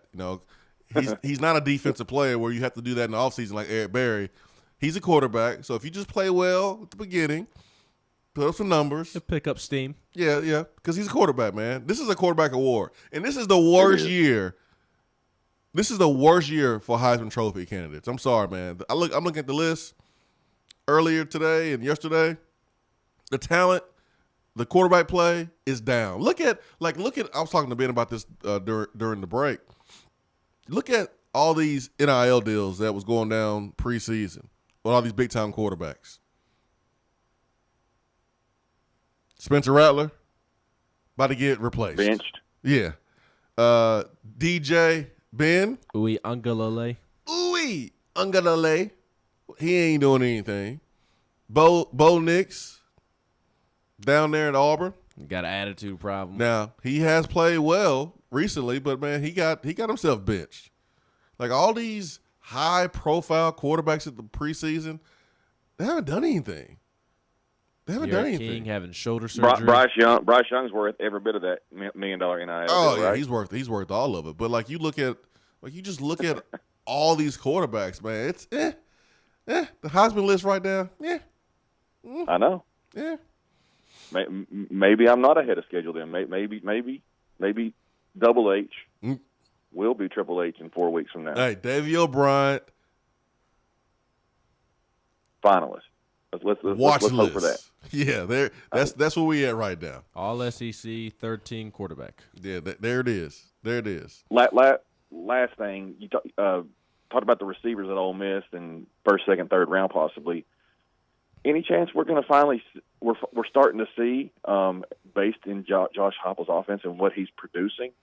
Does Velus Jones Jr. does he creep up the draft board a little bit? Basically, now that we're seeing him catch more balls and what he does in open space, he should. My concern with this offense from the moment that Heupel was hired was not the amount of success he would have offensively, but it was, are you going to be able to develop guys for the league?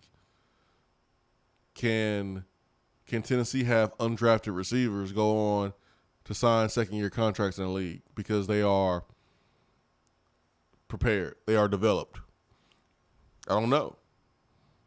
When you are a recruit at the wide receiver position,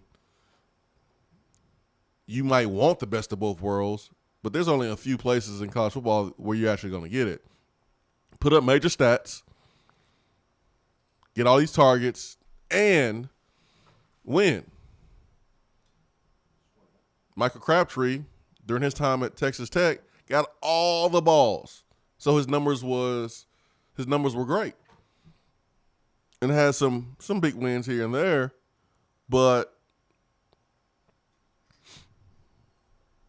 he went on to be a really good receiver in the league too. But when you see those offenses like that throw the ball a lot, that have, the scheme is talked about more than sometimes the actual athletes, you ask yourself, will players be developed to the point where you don't have to teach a dude how to run a freaking curl route when he gets to the league? You have to teach a dude how to, run the route tree when you get to the league because you never ran a complete route tree in school. And I remember that was a conversation with Mike Williams coming out of Clemson. Mike Williams, first round pick when Clemson won the national championship. He was a 50-50 ball catcher. He was a guy that ran back shoulder fades and slant routes. But the question was about him was, can he run the route tree? When Amari Cooper came out of Alabama, there was zero question about his ability to run routes. There's zero question about some of the guys playing receiver coming out of Alabama about them running routes because they run the complete route tree. So that's something that Heupel and company will have to answer. in recruiting. We'll have to answer the next couple of years. But I think Velus is a guy that can run the complete route tree because he possesses the physical attributes, the agility, the speed, and he has played for T. Martin several different stops. So he's been in different offenses. And when he was at USC, he played more in a pro-style offense, more spread, and they had a route tree where he was able to run more. Here, not so much. But he's been featured in the last couple of weeks. He's been making plays. The NFL doesn't just look at stats. They look at, does your game translate to our league? I think Velus Jones' game translates.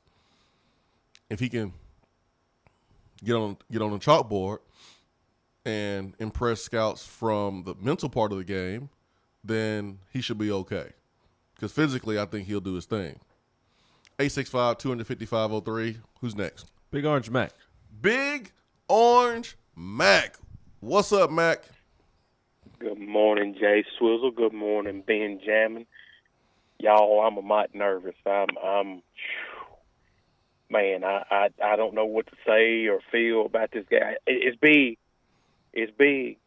This is a big opportunity for us to take a step to show, hey, we coming for you. But this is a huge game. I thought I'd never live to see, the Ole Miss game, which we, throughout history, taking care of business against them. But here recently hadn't been that way. But this is a huge opportunity, and I think if we're gonna go toe to toe with them, we might get home. I might get home at 5 o'clock in the morning, but it's gonna be a knockdown drag out. It ain't gonna. I think defense is gonna be at a premium. But I need everybody. I'm gonna be in the house. Yes, sir. My little man's gonna be with me. I need everybody to show up. If you come into the game, show up, show out, be loud, be proud. Give them hell for 60 minutes. That's all I'm asking of you. If you leave Neyland Stadium and you can talk, you ain't hoarse, you ain't got a raspy voice, then you didn't do your job. I need everybody to step up and do their job this Saturday. Derail the lame train. It's time for us to step up, step in, kick in like men, and get the job done. Don't come up in there all quiet and all laid back. No, we got to raise hell in there for 60 minutes. If y'all can't do that, stay at home. Because I'm ready. I'm like I said, I'm already nervous. I'm ready to go now. But y'all have a good one. Have a great day and go Big On. Being nervous is a good thing, man. I mean, that means you care, and that means you know that there's something on the line. There's something on the line. Nerves is okay. Butterflies are okay. Think about those games in the last 3 years when we played Alabama. Anybody nervous? Anybody have butterflies in those games? Nope. Because you know what the outcome is going to be. Cheeks will be clapping against Alabama. Didn't have a chance. So I like being nervous. I like the butterflies. That's a good sign. That means you care. That means you care. You got respect for your opponent. You know that you are playing well enough to beat Ole Miss. Man, this is going to be an unbelievable atmosphere. Got big-time recruits coming into town. Woo, program changers. Not just recruits, man. Program changers. Mm-hmm. Championship caliber players will be in attendance. I don't care about a 4-star or a 5-star or a 3-star. We have championship caliber players that will be in attendance. And that's all that matters. Multiple championship caliber players that will be in attendance. Woo! It's going to be a good one, man. If only I had a ticket. If only I had a ticket to come to the game, man. Man, it'd be great to see it. Swain Event, fueled by Dead End Barbecue. Be right back.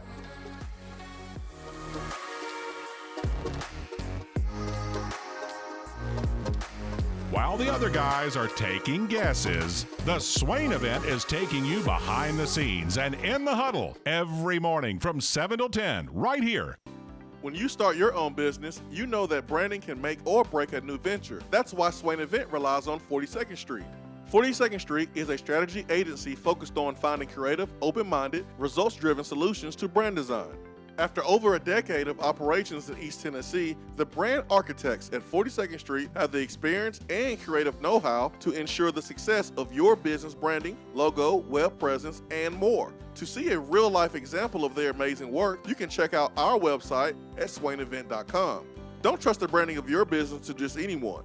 Check out my friends at 42nd Street online at 42st.com or give them a call at 865-382-7007. 42nd Street, brand, strategy, design. More and more Tennessee businesses are switching to Iris Networks for reliable, local, high-quality, high-speed business fiber internet. Iris provides direct internet access from 10 megs to 10 gigs with no payments for 90 days. Iris also offers next-generation business phones with work-from-anywhere capability from the mobile or laptop app. With local sales, support, and service, Iris is a partner in the community. Learn more at irisnetworkusa.com or call 865-448-IRIS. Iris Networks, a Tennessee business connecting Tennessee businesses. We're here with Dr. Michael Carlson of Tennessee Regenerative Sports Medicine to discuss PRP, platelet-rich plasma. If you have orthopedic injuries such as shoulder pain, knee pain, Achilles tendonitis, or tennis elbow, you should give them a call.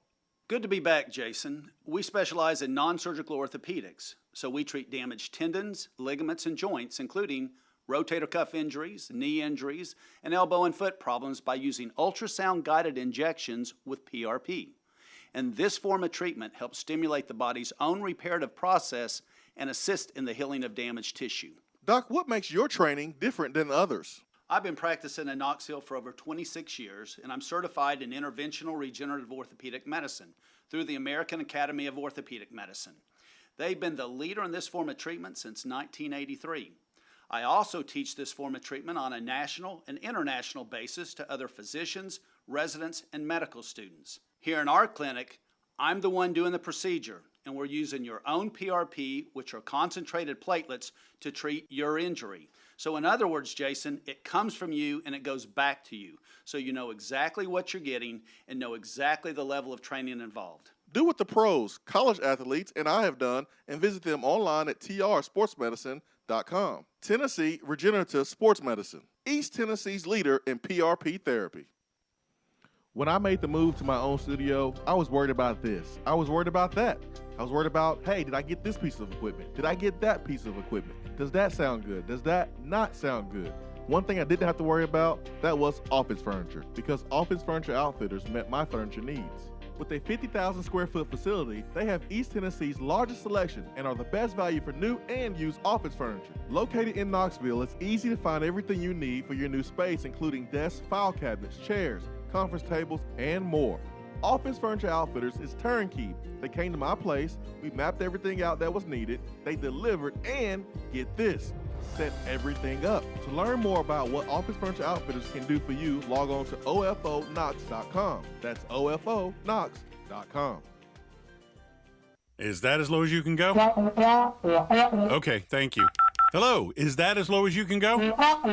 Okay, thank you. What are you doing? Calling around to get the best rate on a car loan. Why? Everyone knows Alcoa 10 is the best choice to purchase a vehicle or refinance your current loan. And with low interest rates and 90 days to your first payment, it's a no-brainer. You can even apply online and sign all the documents from the convenience of your home. Yeah, I don't know what I was thinking. Alcoa 10 Credit Union. It's so easy. Go to atfcu.com for details. Rates are dependent on credit score and equal housing lender. Good morning, Swain Event family. Several of you, like Ben McKee, have reached out to me for real estate assistance this year, and I want to say thank you. I appreciate your trust in me to ask questions and help you navigate the real estate world. That's right, Jennifer. Buying a home is a scary process, especially for a first-time home buyer. Jennifer recently helped my wife and I buy our first home and made the entire process seamless. Her willingness to go above and beyond is what sets her apart. As always, feel free to give me a call. Jennifer Morris, Keller Williams Realty, 865-257-7897, or email me at jennifermorris865@gmail.com. Top 100 barbecue restaurant Dead End Barbecue is a no-brainer when you are craving the smoky flavor of quality Q. Dead End makes it easy to enjoy their fantastic menu with online ordering from Chow Now for pickup.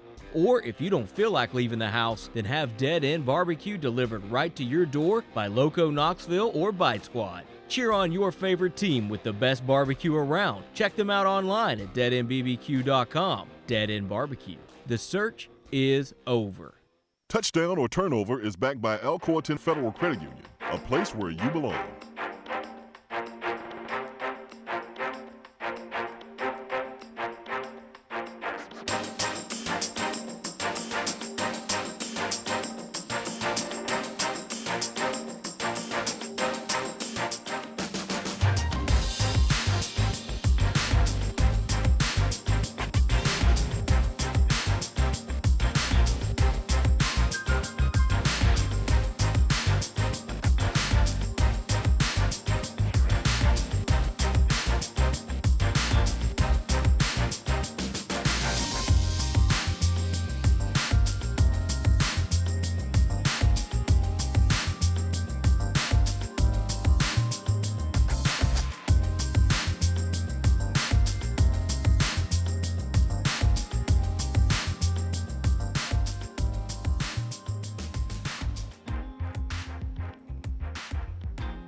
Touchdown Turnover by Alcoa 10 Federal Credit Union, a place where you belong. Better rates and better service. Ben McKee, Jason Swain, live here from the Low T Center studio. All right, Ben, for today's Touchdown Turnover, I want to talk fourth down because Tennessee, yes, our offense has been great the last couple of weeks. 7 for 13 on fourth down conversion so far this year. So only 13 attempts in 6 games. Ole Miss, in 5 games, 24 attempts on fourth down. 18 for 24 on fourth downs. They were 2 for 5 against Alabama. So they've had a total of 6 missed fourth down conversions, and half of those were against Alabama, who at the time was the number 1 team in the country. Touchdown turnover. Do we see 8 fourth down attempts combined in this football game? Ole Miss and Tennessee, 8 or more fourth down attempts in this football game. Touchdown turnover. I say turnover. I think that's a lot. And I know that Lane likes to go for it a ton. And Josh Heupel isn't necessarily afraid to go for it, but I think 8's a ton. I mean, if Lane were to go for it 5 times, like he did against Alabama, is Heupel going to go for it 3 times? I don't know. I would think that he would be in that 2 fourth down attempts territory. I think Lane will be in the 3 to 4. So I say turnover. That's a little too much. I do think that you'll see fourth down attempts more so than you typically do in a college football game. But I just think 8's a little too much. 8's a lot, man. 8's a lot. When you look at Ole Miss's defense and weaknesses there, and you look at both offenses. Listen, our defense has played well, but this is really the first offense outside of Pittsburgh where you're like, ooh, man, it's gonna be tough. Even with Florida, we went to that game saying, all right, Emory Jones, beating with his legs, the passing game really doesn't scare you that much, and their passing game didn't really torch us much at all. But this is different right here against an Ole Miss team. So if you are Heupel, if you are Kiffin, are you more aggressive on fourth down, knowing that you got to keep up? I was actually about to ask you that very question, and we'll take it from Tennessee's standpoint. If it's first, second quarter, and it's 4th and 3 on Ole Miss's 35-yard line, or you're just outside of the red zone, are you kicking the field goal, or are you chasing points? Well, I think early, let's say it's first possession for Tennessee, and you get the ball first and you go down first possession, I think you kick the field goal. I think if your defense, and what you're hoping that your defense comes back and gets you a stop, and next time you go, you're able to score a touchdown without putting yourself in that position. But if you are down 2 scores, let's say it's 10-0, and then you get down to that area, that question may be a little bit harder to answer. I still will kick the field goal there, make it a one-possession game. Yeah, but like, I would too. If you're down 2 touchdowns, 3 or something. Yeah, I mean that's when it gets real interesting. That's when it gets real dicey, and you find yourself being maybe more aggressive than you would be any other time. What about yardage wise? Like, does it change for you whether it's 4th and 3 or 4th and 4? No, I think and winning on first down is super important to get yourself to those manageable 3rd down or 4th down situations. But when you have a guy like Hendon Hooker, you should feel comfortable going forward in those cases, just like Ole Miss has been comfortable going forward with Matt Corral, because he does have the legs, and he was able to have success against Alabama in the 2 conversions that they had there, and he's been able to have success all season long. I mean, who's better at 4th down conversions in the country than Ole Miss? I want to see it. 18 for 24. Who has attempted more 4th down conversions, and who has converted more often? Let's take a look here. Man, please look that up, because Ole Miss is first in the country in 4th down attempts. There it is. 24. Second is Tulane with 22. Rutgers 20 is third. Air Force, Army, Navy, Georgia Southern are 4th, 5th, 6th, and 7th. A little triple option action there, which makes sense because that's part of their game plan, to get in 4th and 1 and use the triple option to go for it. But Ole Miss most in the country in attempts, and I mean, it's kind of hard to – technically they're not first in the country in conversion. They're tied for 14th, but like Coastal Carolina's 6 for 6, Cincinnati's 4 for 4. Ole Miss is the best 4th down team in the country. Yes. Yeah. It's more impressive to be 18 for 24 on 4th down than to be 4 for 4. Exactly. Some other numbers that stand out: Air Force is 15 of 19. Houston 9 of 11. Baylor, ECU 11 for 14, and then Ole Miss going down technically in terms of percentage wise. Ole Miss is 14th, but I would agree with you. I'd say they're the best 4th down converting team in the country. Yeah. So knowing that, if you're Tim Banks, you're telling your guys, hey man, if you get a stop on 3rd down, there's no deep breath like, oh, fist up. Whoo, we off the field. Now it's time for the punt team. You gotta man. Assume it's act like it's 2nd or 3rd down coming up. Nah, man. No. You gotta get ready to go and play another down, because 4th down and 5 or less midfield, you should be expecting them to go forward.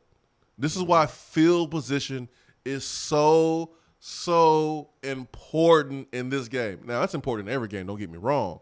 But in this game, you don't want Ole Miss operating midfield, because they're not going to kick it on 4th down. They're going to go for it. But they won't go for it if you do a good job of pinning them. If you have to punt the ball and you down the ball inside their own 5-yard line, now it's 4th down and 4, and they're at their own 20. They're not going for it then. But if they are at midfield and it's 4th down and 4, they're going for it. So field position is so vital in this game, because you can temper Kiffin's aggression a little bit. Yes. Do you think he will be over aggressive? Yes. Because of the atmosphere Yes. and the want to beat Tennessee? Yes. The way he was against Alabama, because it really hurt him against Alabama being too aggressive, and him being too aggressive against Alabama was all based on emotion and not strategy. If he has not changed, Which he hasn't. If he uses, well, here's what I'm trying to say. We know that football's 3 phases, and Alabama in that game will have the advantage in all 3 phases. And he's probably thinking, "Oh, I have to win the game on offense and not allow their defense and their special teams to win those 2 out of 3 phases." Mm-hmm. But if I'm Lane Kiffin this week, I'm saying, man, my special teams are better. I don't mind kicking it. I don't mind punting it because I know that fake. Yeah, I feel like, and if they coach it up right this week, if the players execute this week, I should feel confident that I don't mind punting it on 4th down because I know that my special teams are going to put us in a good position to get the ball back and score again. So, I don't think Lane needs to be as aggressive because you're not at a disadvantage in special teams like you were against Alabama.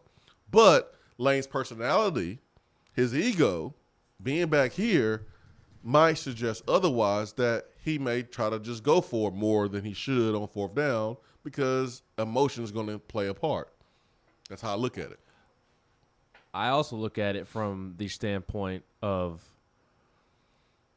maybe Lane needing to go for it as well, depending on how the game begins to play out, because part of the reason he got aggressive early against Alabama is because, A, he let his emotions get to him, but B, and this is where I'm going, he knew his defense is sorry and butt booty terrible, and that they were going to give up points to Alabama, and that, the old saying, hey, you can't beat Alabama by kicking field goals. That may be the case this game. If Tennessee's offense is rocking and rolling and getting out to a fast start like it has been against other bad defenses, again, I expect Tennessee to put up points. I guarantee you Lane expects Tennessee to put up points. I think that could also influence him feeling like he needs to go for it on 4th down as well. It'd be fun. Yeah, man. Dude, there's so many ways to look at this game and break this game down. And the 4th down conversions, man. We're gonna get that PlayStation game that y'all and we, include myself, that PlayStation game that sometimes we think college football is played. We think college football is played like a PlayStation game, and it's not. But this might be the closest thing to it. Because who kicks the field goal? Who punts on video games? You don't be punting in the video games. It'd be 4th down and 23. You'd be like, all goes, Hail Mary. Let's go. Let's go. This might be the closest thing we see to a video game because Lane's not punting it. And Hype might have to match that aggressiveness and not punt as much either. This may be a game where Heupel has more 4th down attempts than any other game. Now, he had 2 against Florida and had 1 against Pitt. We've only had 13 for the year. They had one of those cupcake games in which they went for it a lot on 4th and short. I think it was Tennessee Tech in the first half. They went for it 3 or 4 times in the first half. But 5. It was 4 for 5 against Tennessee Tech. Because they were run it on 1st, 3 yards. Run it on 2nd, 3 yards. Run it on 3rd, 3 yards. Which is it was a concern. Remember how we put ourselves in 4th down and short, and we were like, yo, why can't we run the ball against Tennessee Tech? What the hell is going on? And that was a reason why we were, you was a little bit concerned about running against Mizzou earlier in the week because we were unable to do it against Tennessee Tech. And then you came around late in the week. It was like, Vols by 50, but you didn't know it was actually going to happen. Yeah. It did. Right. Well, the tempo I thought was going to be the difference in Tennessee being able to run the football successfully against Missouri. I didn't expect Ollie Lane to play as well as he did, and Jerome Carvin, I feel like, has really adapted to the center position the last couple of games, filling in for Cooper Mays. I thought the tempo was going to play a role, and it should play a role. He'll be back.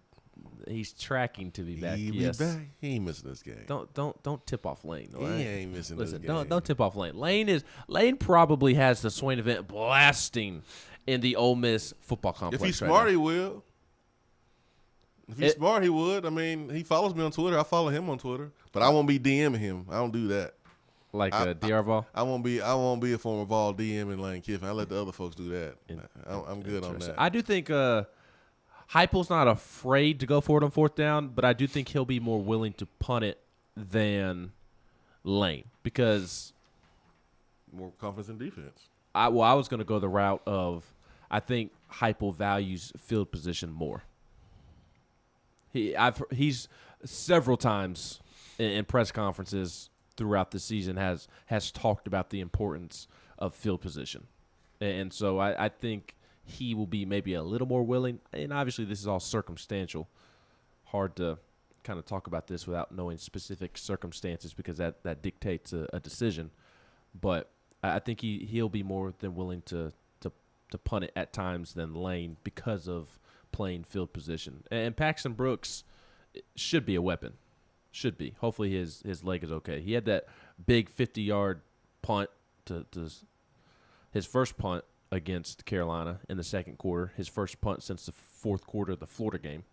But then he came back and shanked one off the side of his foot that went out of bounds. So hopefully Paxton can have a big game because I think he'll be a factor in this game, trying to pin Ole Miss deep. What's Josh Heupel's record against Lane Kiffin? I don't know. I know he has beaten him before when Lane was at Central Florida. FAU. Excuse me, FAU, and then Hype was at Central Florida. I wonder what that coaching record is. 2019.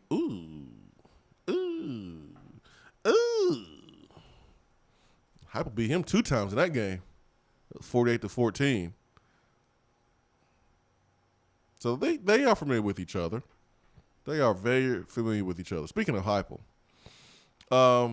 Ben, did you see these Believe the Hype T-shirts? Mm-hmm.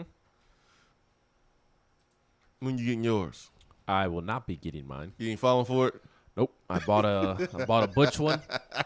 Bought a Dooley one. Lane Train had them T-shirts out. Donnie Knoxville. Just Pruitt. I never got the. I stopped at Pruitt.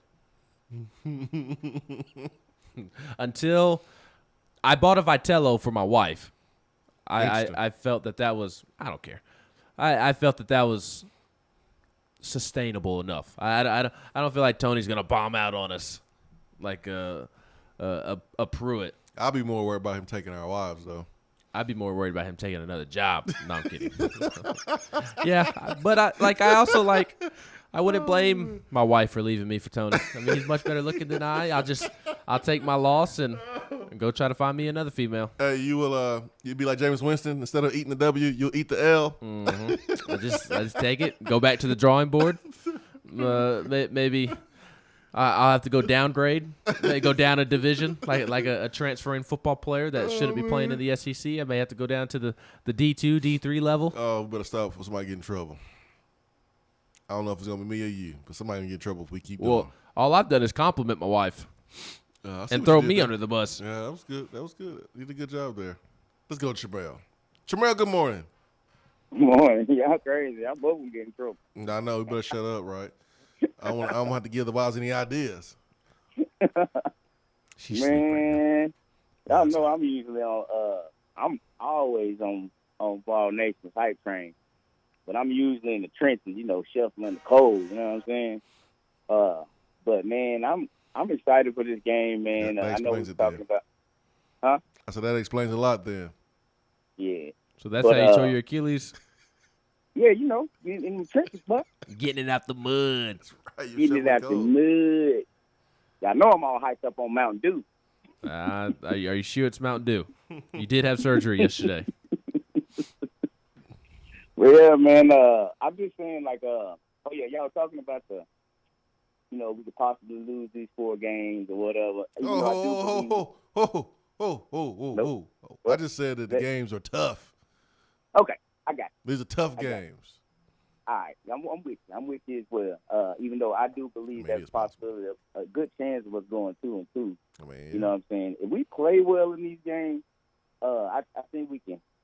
I think we can still hit the ground running. I really want to get this first one, and I guess what the last we play Kentucky is the last of the 4. No, the last of the 4 is Georgia. Okay. Oh yeah, okay. I like to get down too, but Anyway, man, I'm excited for this weekend. I'm sadly I won't be around there. I was thinking about being like one of them old ass ladies on top of the hill and screaming "Hop around," but nah, that'd be too crazy, especially at night, man. Trying to get around there on an electric scooter. Even though I did tough it out in the crutches, boy, I was struggling. You hear me? Up them hills. I know you down were. them hills. I know you were. That's why you got to get the shoulders part of those crutches, man. You got to get the top part wrapped, man. You got to get a pad. Yeah, I seen a dude in the what's his name yesterday with his. Yeah, that thing padded up. That thing got shoulder pad. Yeah, get you a couple towels, man, some tape, and wrap it up. Oh, and another thing, there's a guy on Twitter, man. He was listening to the show yesterday, and he just so happened to be the dude. His name Matt. I'm gonna give him a shout out. His name Matt Dillon. But he's like, man, I was listening to the show yesterday, man. I think I met you at the Bone and Joint the other day. And I was like, what? He's like, yeah, man, was you at the Chattanooga Bone and Joint? I was like, yeah. He's like, man, I was the dude that fitted you for your first boot. I was like, what? Man, that's what's up, man. It's a small world. Swain Event bringing us together down here, man. Hey, it's a small world, or Swain Event is just that big. One of the two. Mm-hmm. It is, man. It's big and it's growing. And I'm proud of y'all, man. Like, y'all just taking off, both of y'all careers just shooting up, man. And it's just amazing to watch. You know, like I said, I've been listening to y'all for about 4 or 5 years now, and just to see how y'all just shooting up the charts, man. More people listening to the realness that y'all spit. That's what I love. I appreciate you, know man. Yes, sir. You know what I'm saying? That the realness that y'all spit. Y'all keep it 100. Like, y'all, you think we got a chance? You'll be straight up with it. You know what I'm saying? You think we aren't as good as we are, you know what I'm saying? Y'all keep it straight up, man. Sometimes it's just subliminal messages. Y'all don't like to give away all y'all information. And you got to read between the lines a little bit when y'all give those little subliminals. But, man, I love what y'all doing. Continue doing it, man. And hopefully we smash Ole Miss this weekend, man. And that's going to skyrocket the program, period. 100%. And like I said, I'm on that hype train, man. Let's go, man. Y'all get that thing live this weekend. Go be going. Appreciate you, Jamel. I mean, there's just sometimes where we're trying to protect our fans from themselves. I mean, there's some things that just don't need to be out there, or protecting a player or protecting a situation. Sometimes it has to be out there, but there's a time and place to share information. I mean, there's some information we got right now in our pockets, and we can't let you know right now because it's not the right time. It's not best. So when you are comfortable in your own skin, and you feel like you don't have to reach for clout, you don't share those things until it's the right time. That's what being professional is all about. That's the VolQuest School of Journalism that Ben graduated from, because he didn't learn that until he got there. I'm still learning. I'm just kidding. I'm just kidding, man. You knew that before you went to the VolQuest School of Journalism, man. You knew that before. Well, I can tell you that I've never made up quotes from a recruit. I can tell you I've never done that. Yeah, man. You know, I talked to this recruit. He said this. Sir? I didn't talk to you. You can't lie in this day and age of Twitter, man. You just can't lie. You will get called to the carpet. All right, we got to go to break, man. I talked to Ty Simpson recently, and he said that he thought Nick Saban was actually overrated, and that the only reason he picked Alabama was because of the red Charger that he got him. Oh, man. Hour 3 coming up.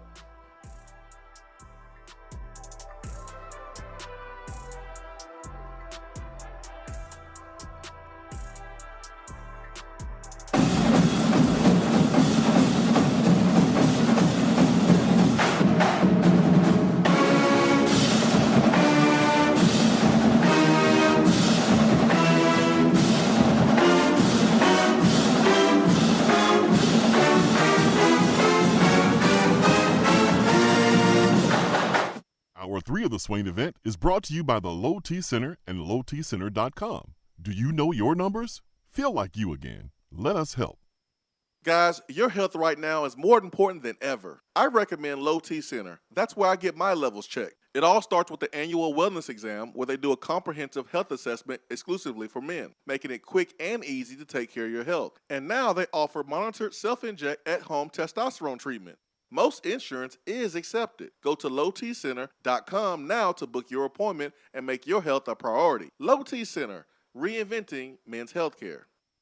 At Iris Networks, we know that business communication solutions are critical to your success. Since 1998, we've been helping businesses in East Tennessee by providing reliable and affordable high-speed fiber internet and voice solutions. That's why Iris Networks is your Tennessee communications partner. With internet speeds up to 100 gigs and work-from-anywhere solutions like mobile apps, video conferencing, and file sharing, we make sure you can stay connected to your customers and great communities we live and work in. Iris Networks, because just like you, Tennessee is our home.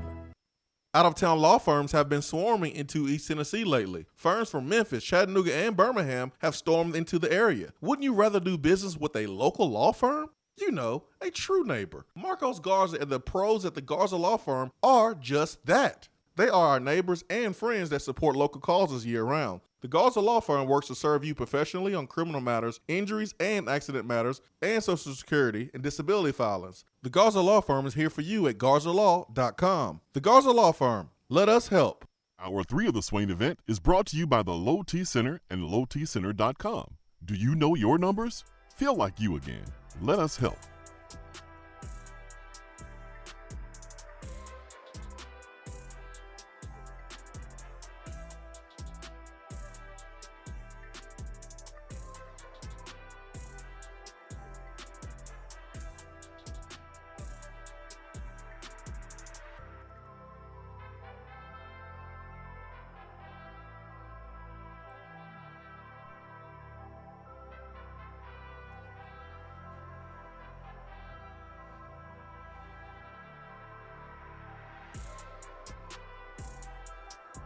Swain Event, SwainEvent.com, fueled by Dead End Barbecue. The official UT license plates are available from county clerk offices across the state of Tennessee. $15 of your $35 annual specialty plate fee will go support student scholarships. Talk to your county clerk or visit alumni.utk.edu and ask for the KA plate, and that stands for Knoxville Alumni. So KA plate, ask for that, and to get you all hooked up with the UT official license plate. Let's go to the phones, and let's get to Rob, who is waiting patiently. Rob, good morning. Hey, good morning. I have a technical question for you guys. All right, in the second half against South Carolina, I noticed that the defensive backs came up and pushed on the receivers. Are we going to see more of that to disrupt those rhythm routes and things like that or not? Man, it depends, because those guys can run, and if you are going to play some type of cover two, then it allows your corners to play that way to disrupt at the line of scrimmage, but it makes you vulnerable in the run because now you only have 7 guys in the box. When you play cover two, you have 4 guys in coverage, 4 in the box. But if you play single safety, it gives you 1 extra guy in the box to stop the run, but it makes you vulnerable maybe in the pass, especially if you go man-to-man. Now, if you go cover 3 and you play deep thirds with your 2 corners and your safety, you're giving up some curls and some comebacks. You're playing a little bit soft, and if you're not careful, they can run past you if they get into your blind spot. But it just really depends on the coverage, and it also depends on if you've been beat. So, like, let's just say early in the first quarter, Tim Banks is like, all right, corners, I want you to play aggressive, and we're going to bring some pressure, and we're going to play man-to-man. And let's say that we get home, we pressure Matt Corral, he throws it out of the bounds, or we get a sack. But you're up top, defensive coaches, and you just saw the Ole Miss receiver just run right past our DB. Even though it wasn't hit, you're still keeping that in your back pocket on now. I don't know if we can run with these guys. On your back pocket list? I don't know if we can run with these guys. So on TV, you're like, oh, yeah, man, defense is playing great. Defense is shutting them down. But if you're at the game and you're up top as a coach, you're like, oh, yeah, let's go back to that. That's exactly what we want.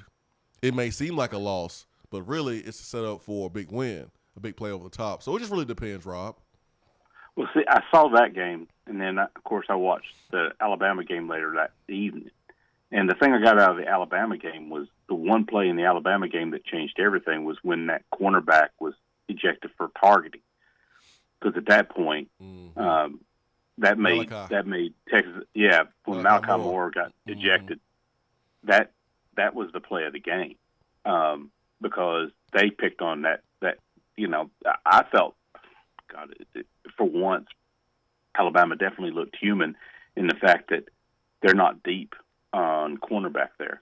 Because once you put that second cornerback in, he had, Texas A&M had their way with him. So, to me, I was thinking, I was comparing that game and then to the second half of Tennessee.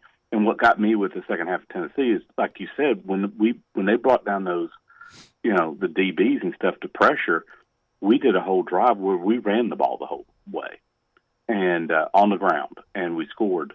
So that to me told me of, at least our coaching can now say things like pick your poison. Yeah, I mean, if you're Tennessee, you love man-to-man because even in the running game, you still have an extra number because of Hendon Hooker. And then also on the outside, you can just simply run those dudes off. I mean, you can just run off of 15 yards. Those guys will follow you, and those DBs will follow you, and then you're creating another lane on the outside where when you go up against the cover two, that corner is a hard, flat defender, and he's not moving. And so it's a little bit harder to block that guy for that amount of time, until the ball gets to you, and then you have to worry about getting rolled up on too. So I prefer to see man-to-man coverage on the outside. I prefer to see that because it makes it a little bit easier to run the ball when you have a quarterback like Hendon Hooker who can run too. Well, we keep saying, hey, this unit and this unit has improved, but can't we say that, from the beginning of the year and over last year, our receiving core makes less mistakes? It seems like, and I'm not. This is why I ask you these questions, because this is not I don't understand the secondary and receiving. That's not, I was a lineman, right? But I look at it and I see times where the last 2 or 3 years when JG or whoever was quarterback threw the ball, he could have thrown the ball to 2 different receivers. You can't tell because they were standing right next to each other, right? And this year, you're not seeing that confusion by the route running. And I almost want to say that that's one of the biggest improvements I've seen is that lack of confusion in routes and things. Am I right, or am I just not seeing the proper thing between last year and this year? Well, I think you're right. I just don't think it's a huge observation, Rob, because everything has been better from last year because everything was so bad. Like every position was bad last year. Every position underperformed because of how terrible the culture was. No one was performing at their best. It's kind of the difference between Vienna sausage and prime rib. Pretty much, and, yeah. It really is. It was bad. But the receivers, I'll say the receivers have been better from game 1 to this point, from Florida to this point. But you still had 2 touchdown drops in the last 2 games, and that is a no-go. That is a no-go. And I agree with you. Keep getting better. But it was funny because the narrative in game 1 was drops and overthrows, right? Mm-hmm.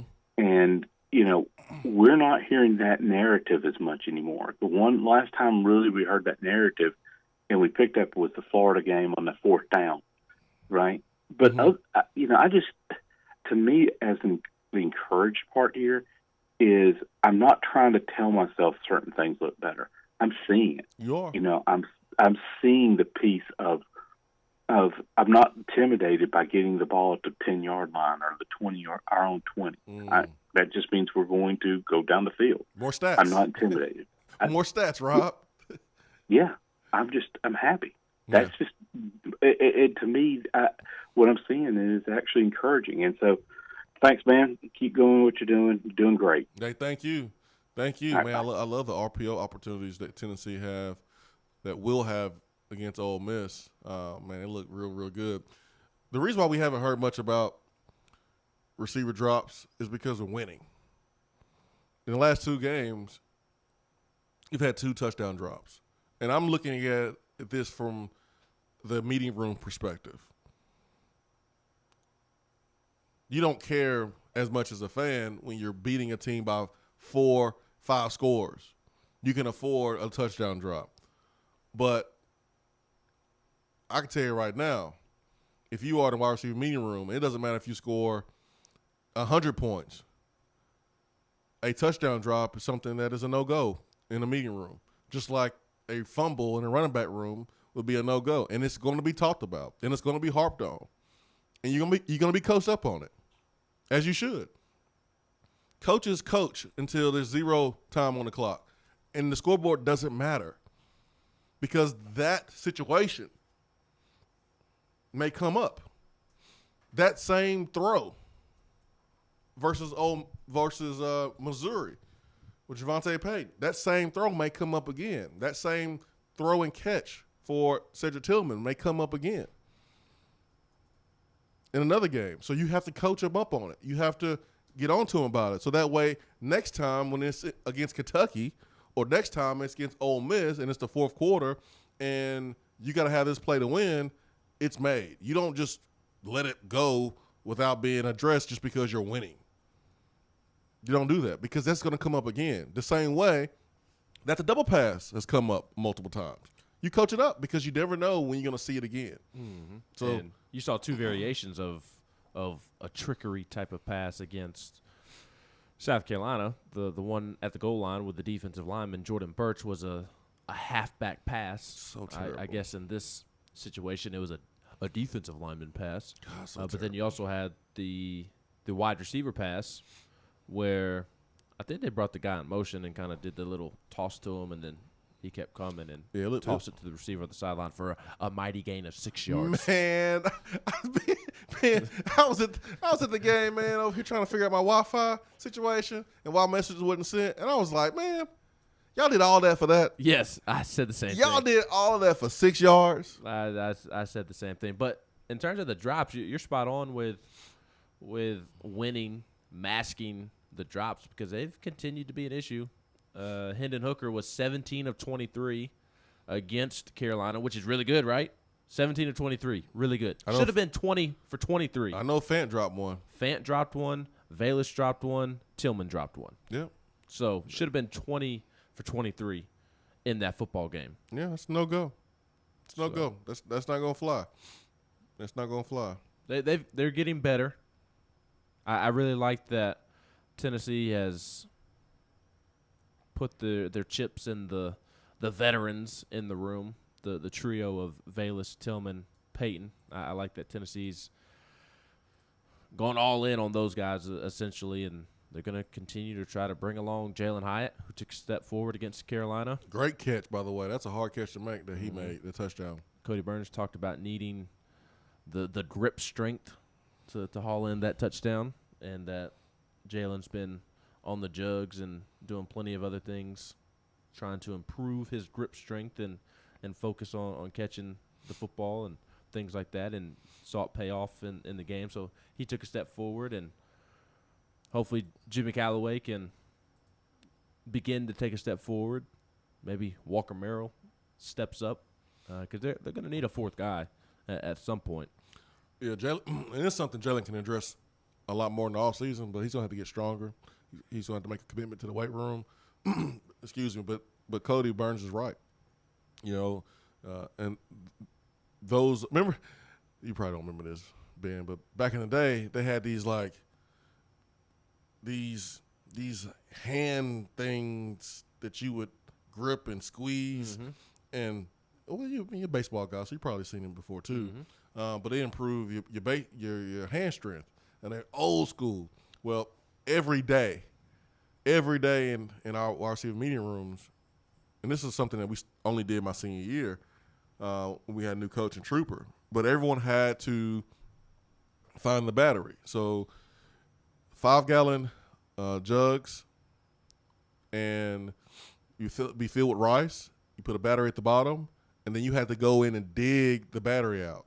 And while you're paying attention in meetings, while you're listening, you're getting better in two different ways at the same time. So mentally you're getting better, and then physically you're getting stronger with your hand strength. And you do it every single day. It's that whole compound effect where you do something small consistently each and every day, and then before you know it, you have improved in that area. And so that's important. When it comes to holding the football and people are trying to rip it out, the strength of your hands are important to make sure that you hold on to that ball. And that is something that is focused on. It's something that is coached. It's something that is made a focal point because it's important catching the football. You got to have strong hands to catch in traffic. You have to be strong when guys are draped over you and trying to slap down on your arms. You have to be strong enough to be able to absorb that contact and still catch the ball. You got to be strong enough. Good. Yeah, you got to be strong enough to when you're getting off press coverage that you can get off of it and not be knocked off balance. You have to be strong enough to when you're running 10 yards down the football field and a DB tries to collision you, he doesn't knock you off balance. Sometimes you have to re-release down football field because guys will try to catch you 10 yards down the football field. So now you have to release again. And you got to have strong, violent arms to be able to get off of that. So strength, hand strength, arm strength is very, very important for the wide receiver position, and Jalen displayed that on that catch versus South Carolina, but he's going to have to get stronger in the weight room in the offseason too. We always did the dumbbell at the bottom of the rice bucket for your forearms. Oh, yeah. All that stuff for is baseball. Good. Yeah, all that stuff is good. We had the dumbbells at the bottom of the rice bucket, and you stick your arm down there, and you just keep turning it. Mm-hmm. It's good for your forearms. You twist it like this, like back and forth? Yep. Gotcha. Oh, that was interesting. 865-255-03. Let me go to the text box. Let me give the text box some love this morning.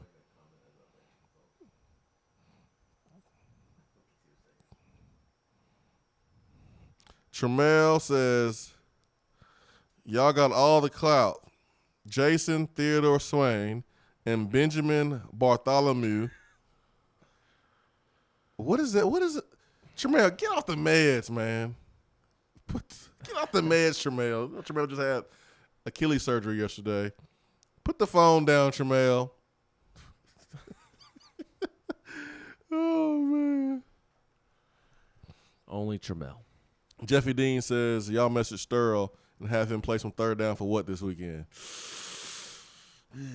We good. We good. There's other songs that's just as hype as third down for what? We good. I'll get Sterl's number and text him some songs to play on third down. I got Sterl's number. What you mean? What you want to send him? We can get a little Every Chance I Get by Lil Baby, DJ Khaled. Get a little of that on third down. Get a little Lil Baby going on third down. Make sure Sterl. Let me see. Make sure Sterl hit me with the new phone. Who this? Some Get Money, some Humble by Lil Baby. Throw some J. Cole on there. Let that Hunger on Hillside beat drop. Get some. Here's what I really want to hear. Can we get some Mo Bamba going in the stadium? That bass in the entire stadium bumping sounds so great at sporting events. Can we get a little Mo Bamba?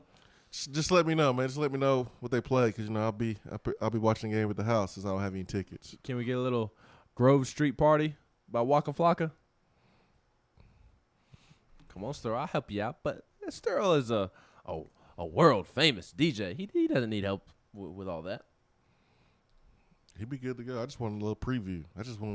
Man. Give me one song, Sterl. Give me one song that's on the list for the third down.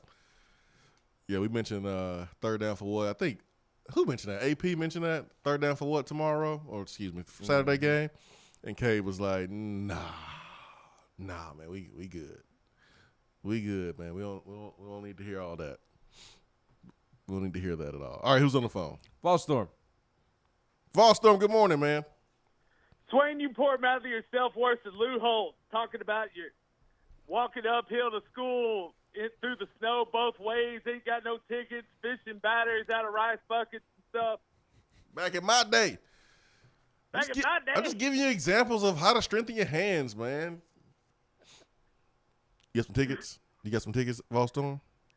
I ain't got no tickets. Yeah, you got a press box pass. I don't even know if I have that, man. I haven't confirmed that this week. Too late to apply. Yeah, so there it is. I don't have any tickets, man. Oh, whatever. State Run will hook you up. I don't want to hear that. Don't have any tickets, Volstorm. Me and you'll be watching the game together at Dead End. I'm going to say something on the show that you wouldn't expect from me. Well, Ben is right. Ben has actually brought up an intelligent point for the first time ever. I hope you know I'm going to clip that. Wait, whoa. I said for the first time ever. Whoa. Wait a minute. Breaking news. Volstorm, say that again. Ben has actually brought up an intelligent point for the Oh, man. Why would you cut him when he's giving you a compliment, Ben? Well, I cut him when I muted him. I didn't cut him. I muted him. Well, the end of the sentence. All we needed to know is that Volstorm said that Ben made an intelligent point. Ben brought up the point is Tennessee playing on house money? And I think that's going to depend on whether or not you're looking at what expectations you had at the beginning of the season or whether you're one of those sliding scale type of people. The beginning of the season, my expectations were 6-6, which is now very much achievable. But, of course, with the success over the past 2 weeks, everybody's like, well, we could do 75. We could do 8-4. I honestly think they are playing on house money. Heupel's first year, there wasn't a lot expected out of this team when you look at the overall picture. And I think all the pressure is on Kiffin. He's coming back to Knoxville for the first time as a head coach. He's, of course, Lane's always going to make it about Lane. And he's going to try to divert as much of that pressure on him away from his team as much as he can. But the pressure's on him. It's not on Heupel. Oh, I think it's on both for different reasons. Here, check this out. You check Aaron Nealon. It's your first night game. You got all these recruits that you haven't had a chance with before, but now they're giving you a chance. They're coming. You got a 2023 top quarterback going to be in town. There's pressure. If you're Lane Kiffin, there's some really good jobs available. Matt Corral's about to dip and be gone. So, you'll get some phone calls probably. You'll have opportunity to leave Ole Miss after this year. We know dang well Lane Kiffin ain't trying to finish his career at Ole Miss. We know that. Oh, come on. Kiffin's such a loyal guy. Just ask his wife. Yeah. Super loyal, man, right? He was so loyal that he's named his kid after Knoxville because he's going to stay here forever, right? But, I think there's pressure on both sides. I really do. And, yes, we are doing better than what we expected. But go to the casino and go hit a lick, get $10,000 when your goal was $5,000. You're not going to treat that other $5,000 like it's just free money and blow it. You're going to still hold it close to your heart, hold it close and not waste it. Tennessee's in that same position. Yeah, you've done better than what you expected, but that doesn't mean that you just take this game and go, oh, well, we lose. The more pressure is on Ole Miss. No, it's pressure on us too. No. I think you hear me wrong. There's more pressure on Kiffin than there is on Heupel. Okay. There's always pressure on a coach to win in the SEC. Kiffin's second year, he's established his identity. They are an offensive firepower football team. Tennessee's identity has only come in the past couple of weeks. This is Heupel's first year. We're only 6 games in. I think the pressure's more on Kiffin. I agree. If I had to put one over the other, I can agree with that. I think it's because of just the expectations of where each perceived program is at right now. Yeah, I can agree with that.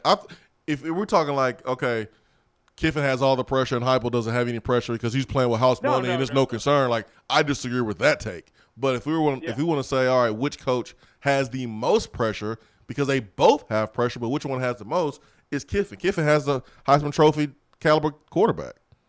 Like, you should win this game in your second year. If Tennessee plays well but just loses, that's going to show up.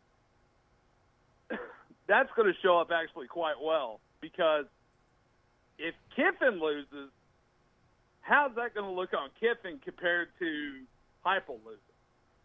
Not great. The conversation, if Tennessee were to win, and when I say conversation, I'm talking about from a SEC level to a national level. The conversation will be about what Ole Miss did wrong, and Lane squandering an opportunity with Matt Corral and being 4-2 and no longer on track to go to the Sugar Bowl. That'll be more of the conversation from folks outside of Knoxville, rather than, oh, wow, look at Josh Heupel. There'll be a little bit of that, but it'll be more about Lane squandering all this offensive talent. Right. As opposed to if Lane does win, but it'll be as expected. Make a showing of it, then they'll be like, well, they're not quite there yet, but they're up and coming. Right. Guys, before I go, I want to make a plea to Sterl the Pearl, if I could. One word. Layla! See you, boys! Boy, y'all. But listen, this is part of playing at home, is to get under the skin of the opponent. Not players, but coaches too. I remember when J.J. Redick, who just retired from the NBA, was at Duke, and he would go on the road, and man, people had signs about his sister and everything. My goodness. To try to get them off their game a little bit. This is part of it. This is part of it, man.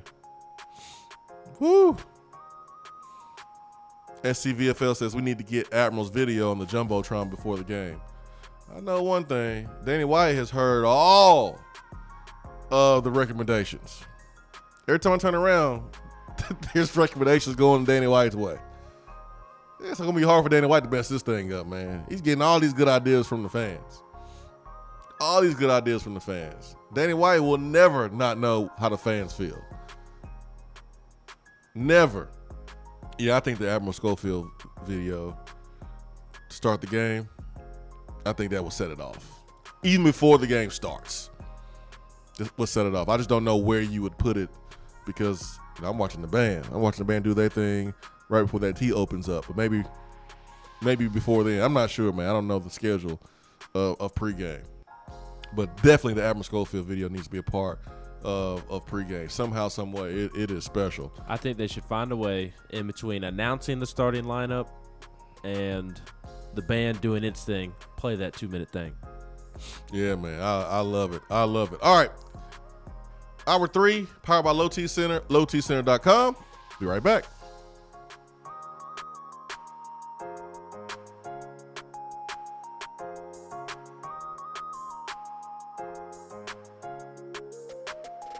At work?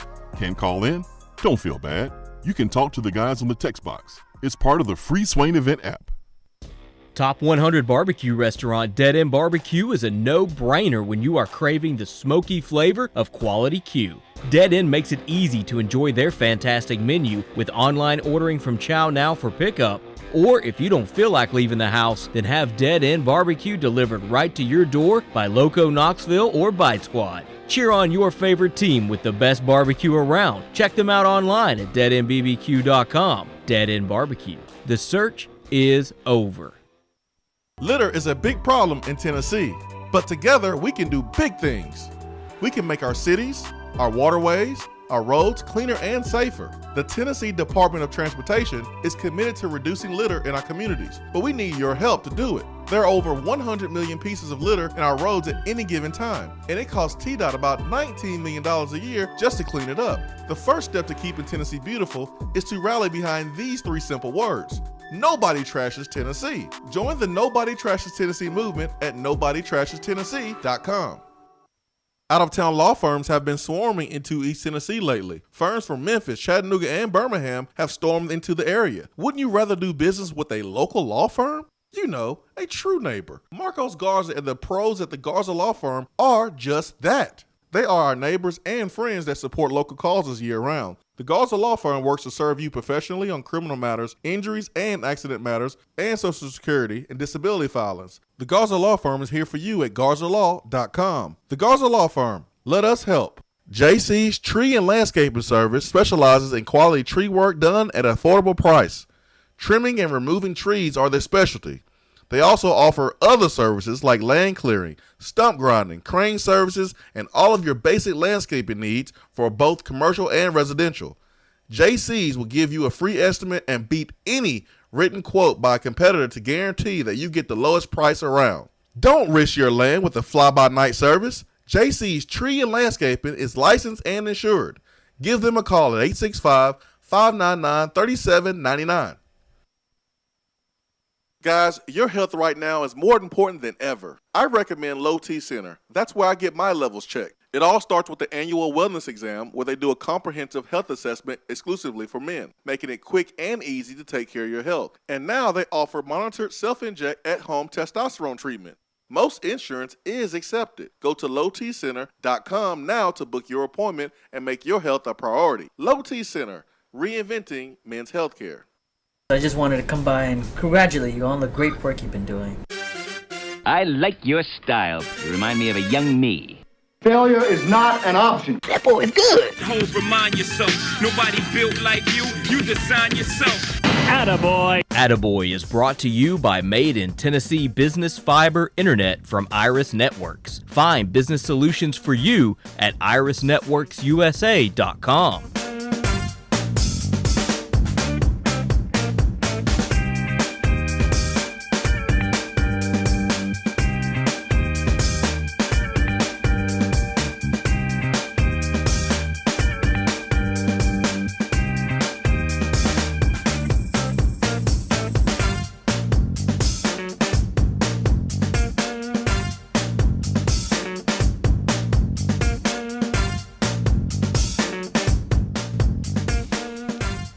Attaboy is brought to you by Iris Networks, specializing in high-quality business, fiber, internet, and voice. 90 days, no payment for business internet. For more information on Iris Networks, go to their website, irisnetworksusa.com. Bring on the positivity. Bring on the good stories. We do that every day here on the show. Attaboy. What we got today, Ben? Mr. Positivity is here to tell you that the Tennessee soccer team deserves an Attagirl. A bunch of Attagirls because they have won 5 straight. They are now ranked 12th in the country and are 12-1 on the season.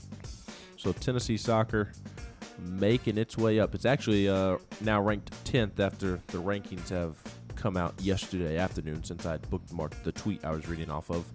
They're ranked 10th in the United Soccer Coaches Ranking, and they're 8th in the NCAA RPI. So Tennessee soccer continuing to get it done.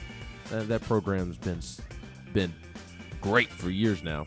Been really good for years now. So glad to see a Tennessee team having success. Also want to give an attaboy to, this will surprise you, the Jacksonville Jaguars and Derrick Henry, because Caleb Wagner, who is from Jacksonville, he recently set the Florida high school single-game rushing record with 535 games, and he was born without his left hand.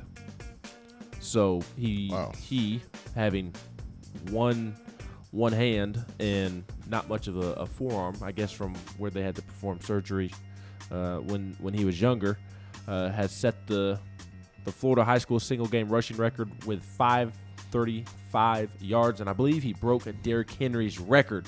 So the Jaguars, with the Titans in town this past weekend, brought Caleb out to the game, gifted him with some gear, including a pair of custom cleats, which are in Jaguar print. They gave him some Jaguar gear. I don't know if that's. He's a Jacksonville kid. I'm sure he likes the Jaguars. But the cleats aren't like Jacksonville Jaguars. They're just like the animal Jaguar print in the with the Jaguars colors. So they forcing the kid to be dope cleats. So they forcing the kid to be a Jags fan. Those are dope cleats. This is supposed to be a time to celebrate this young man. It's supposed to be a positive moment. Yeah. But he got to meet Derrick Henry too. I imagine he got to do a lot with the Jaguars. That's pretty cool, as well. But I saw plenty of photos from the Titans and those who cover the Titans of Derrick Henry hanging out with Caleb pregame before the game on Sunday. So I thought that was very cool.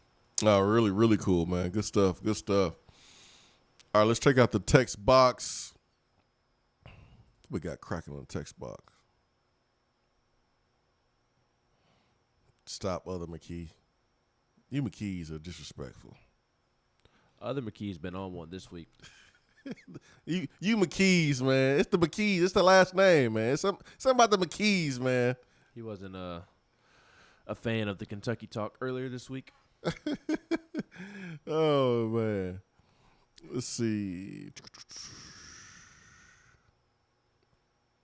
Just saying says there's an Al Wilson little highlight video on YouTube that should be playing for the team. The background music is Bone Crusher, Never Scared. Vol fan says, I think you're wrong about coverage of the game. If Tennessee wins, SC Network they have been all on Tennessee the last couple weeks. Several of the analysts have done segments breaking down Tennessee offensive plays.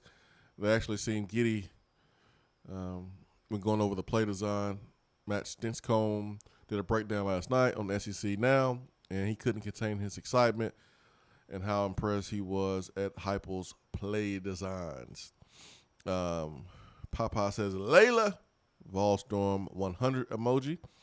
Just saying says we should play head buster or knuck if you buck on third down. Hey, man. Hey, you bring back my time right there with that music selection. I'm all for that. Maybe I'll be able to hear it through the TV.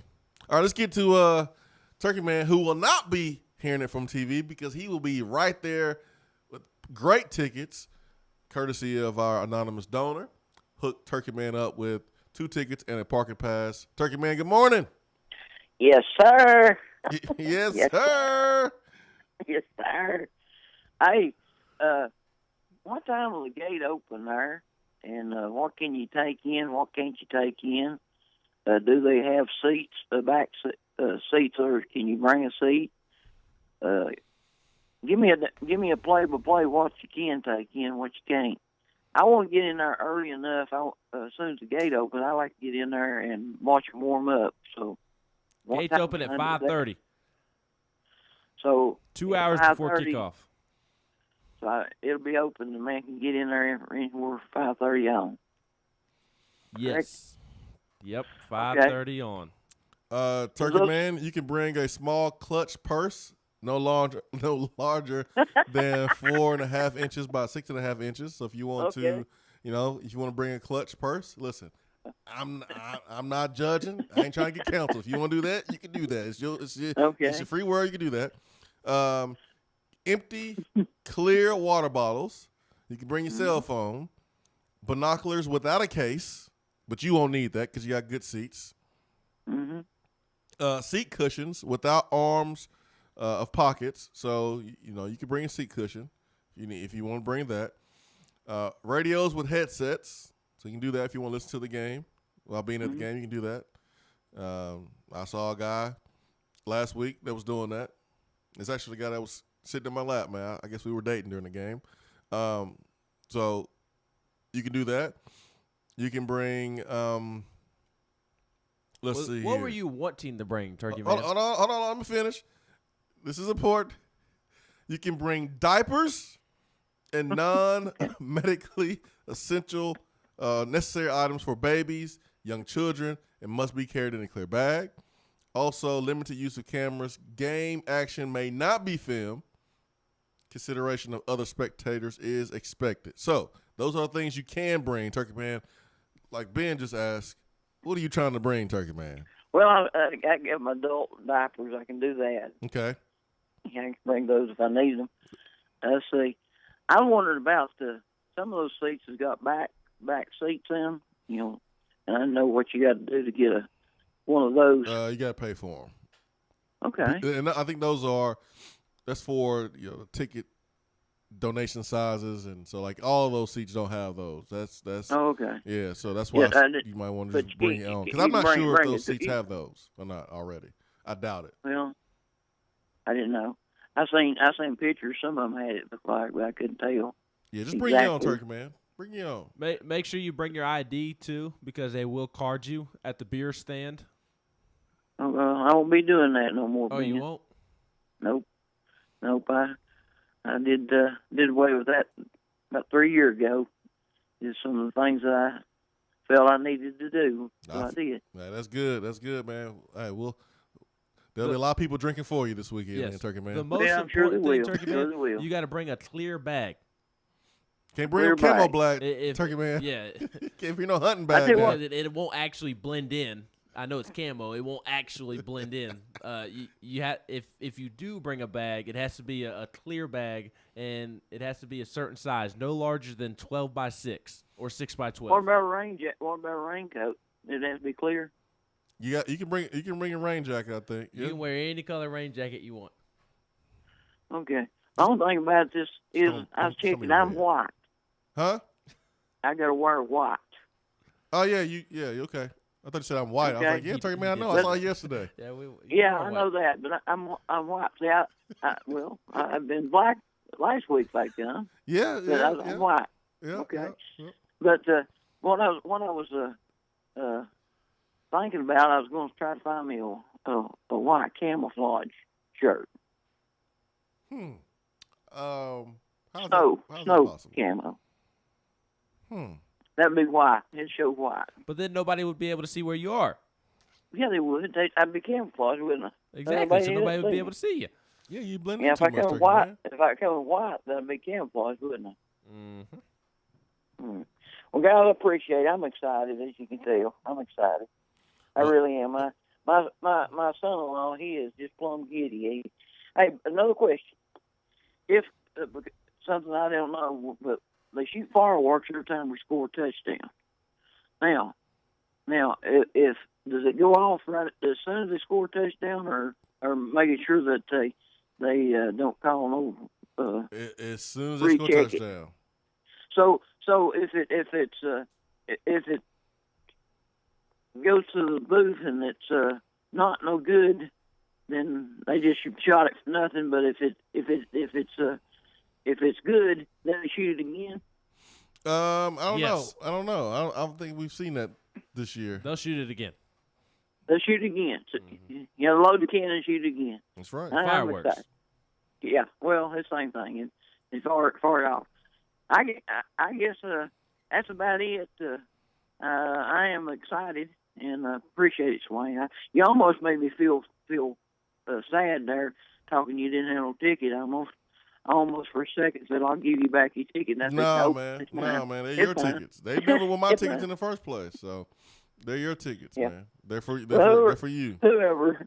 You tell them I said thank you. Sure will. And make me happy. I've already talked to them, so they're happy that you're getting them, Turkey Man. So, Under Armour has a white camouflage hoodie. Does it have a power T on it? No. Then don't wear it. Turkey Man, if it doesn't have a power T on it, don't wear it. I'm with you. Find something white with a power T. If you can find a white camouflage power T, wow. Tip of the hat to you. But you got to wear something with power T on it. Yeah, Turkey Man's happy, man. Really? He's really he's really happy. That's what this thing is all about, man. That's what it's all about. So I bet turkey calls are allowed. Yeah. I mean, I don't know, man. They might think it's actually an instrument. They might come check and like, wait a minute, that sounds just like a damn turkey.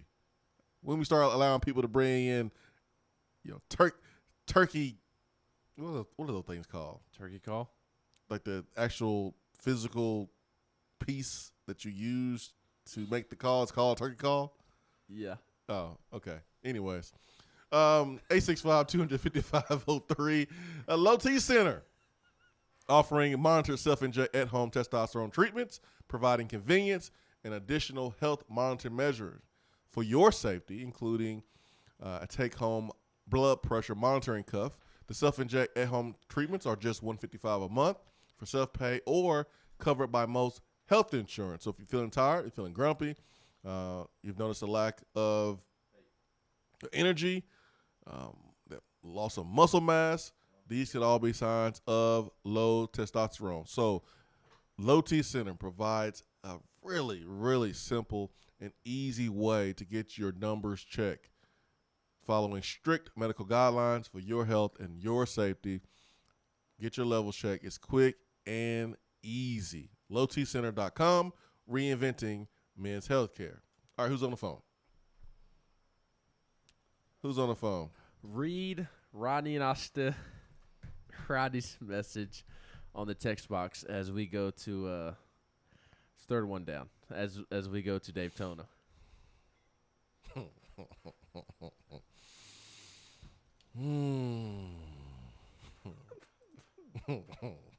I'm going to the phones. Got Dave Tona. Dave Tona, good morning.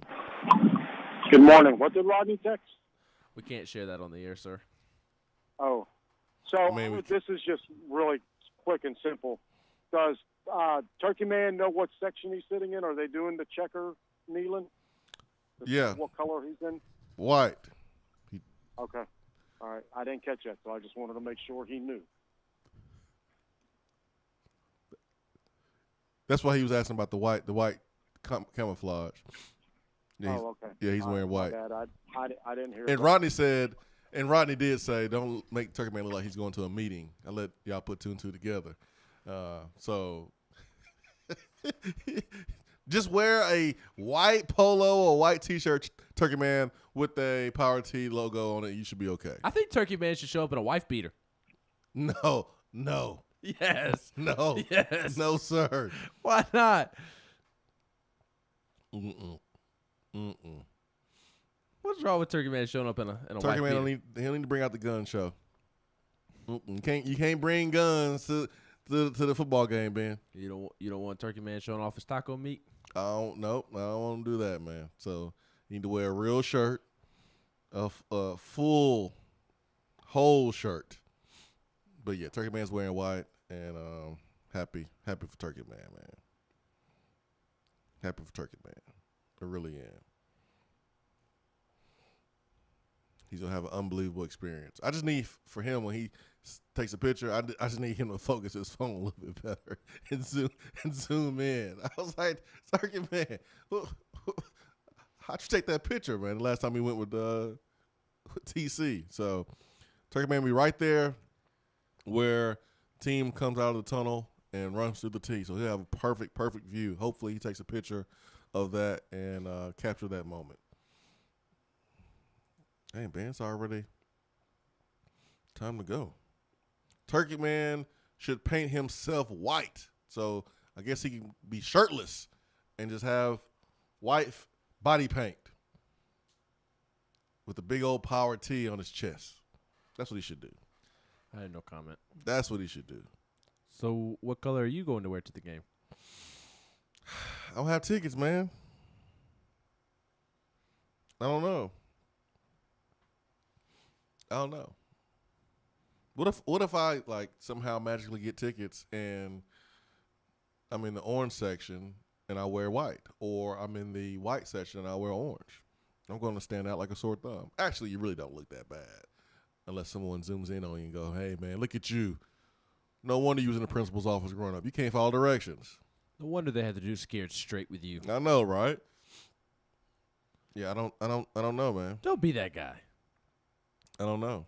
What I'll do is I'll prepare, and I'll have my white and my my orange Tennessee gear just in case I get lucky and get some tickets. Because I don't have any right now.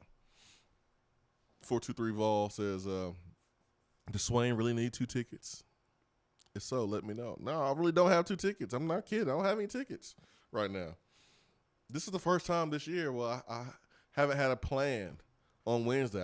I don't know what's going to happen. I'm doing the show Saturday, pregame show from 6 to 7, Big Orange Countdown. John Wilkerson, Brent Hubbs, Big J journalist, Chris Brown, myself, Hollywood, and I have no idea what's going to happen at 7 o'clock. I don't know where I'm going to go. I don't know if it's going to be home or in the stadium. You'll be probably the honorary captain doing the coin toss on the field. Boy, stop. You know that ain't right. Probably leading the team out of the tee. Stop. They didn't even let Al Wilson lead the team out of the tee, and they'll let you go. lead the team out of the tee. Here you go. DR Vol says, Turkey Man takes pics for MySpace, not Twitter. Oh, man. It's gonna be fun. It's gonna be fun this weekend. Turkey Man said, I ain't drinking. I don't drink in 3 years.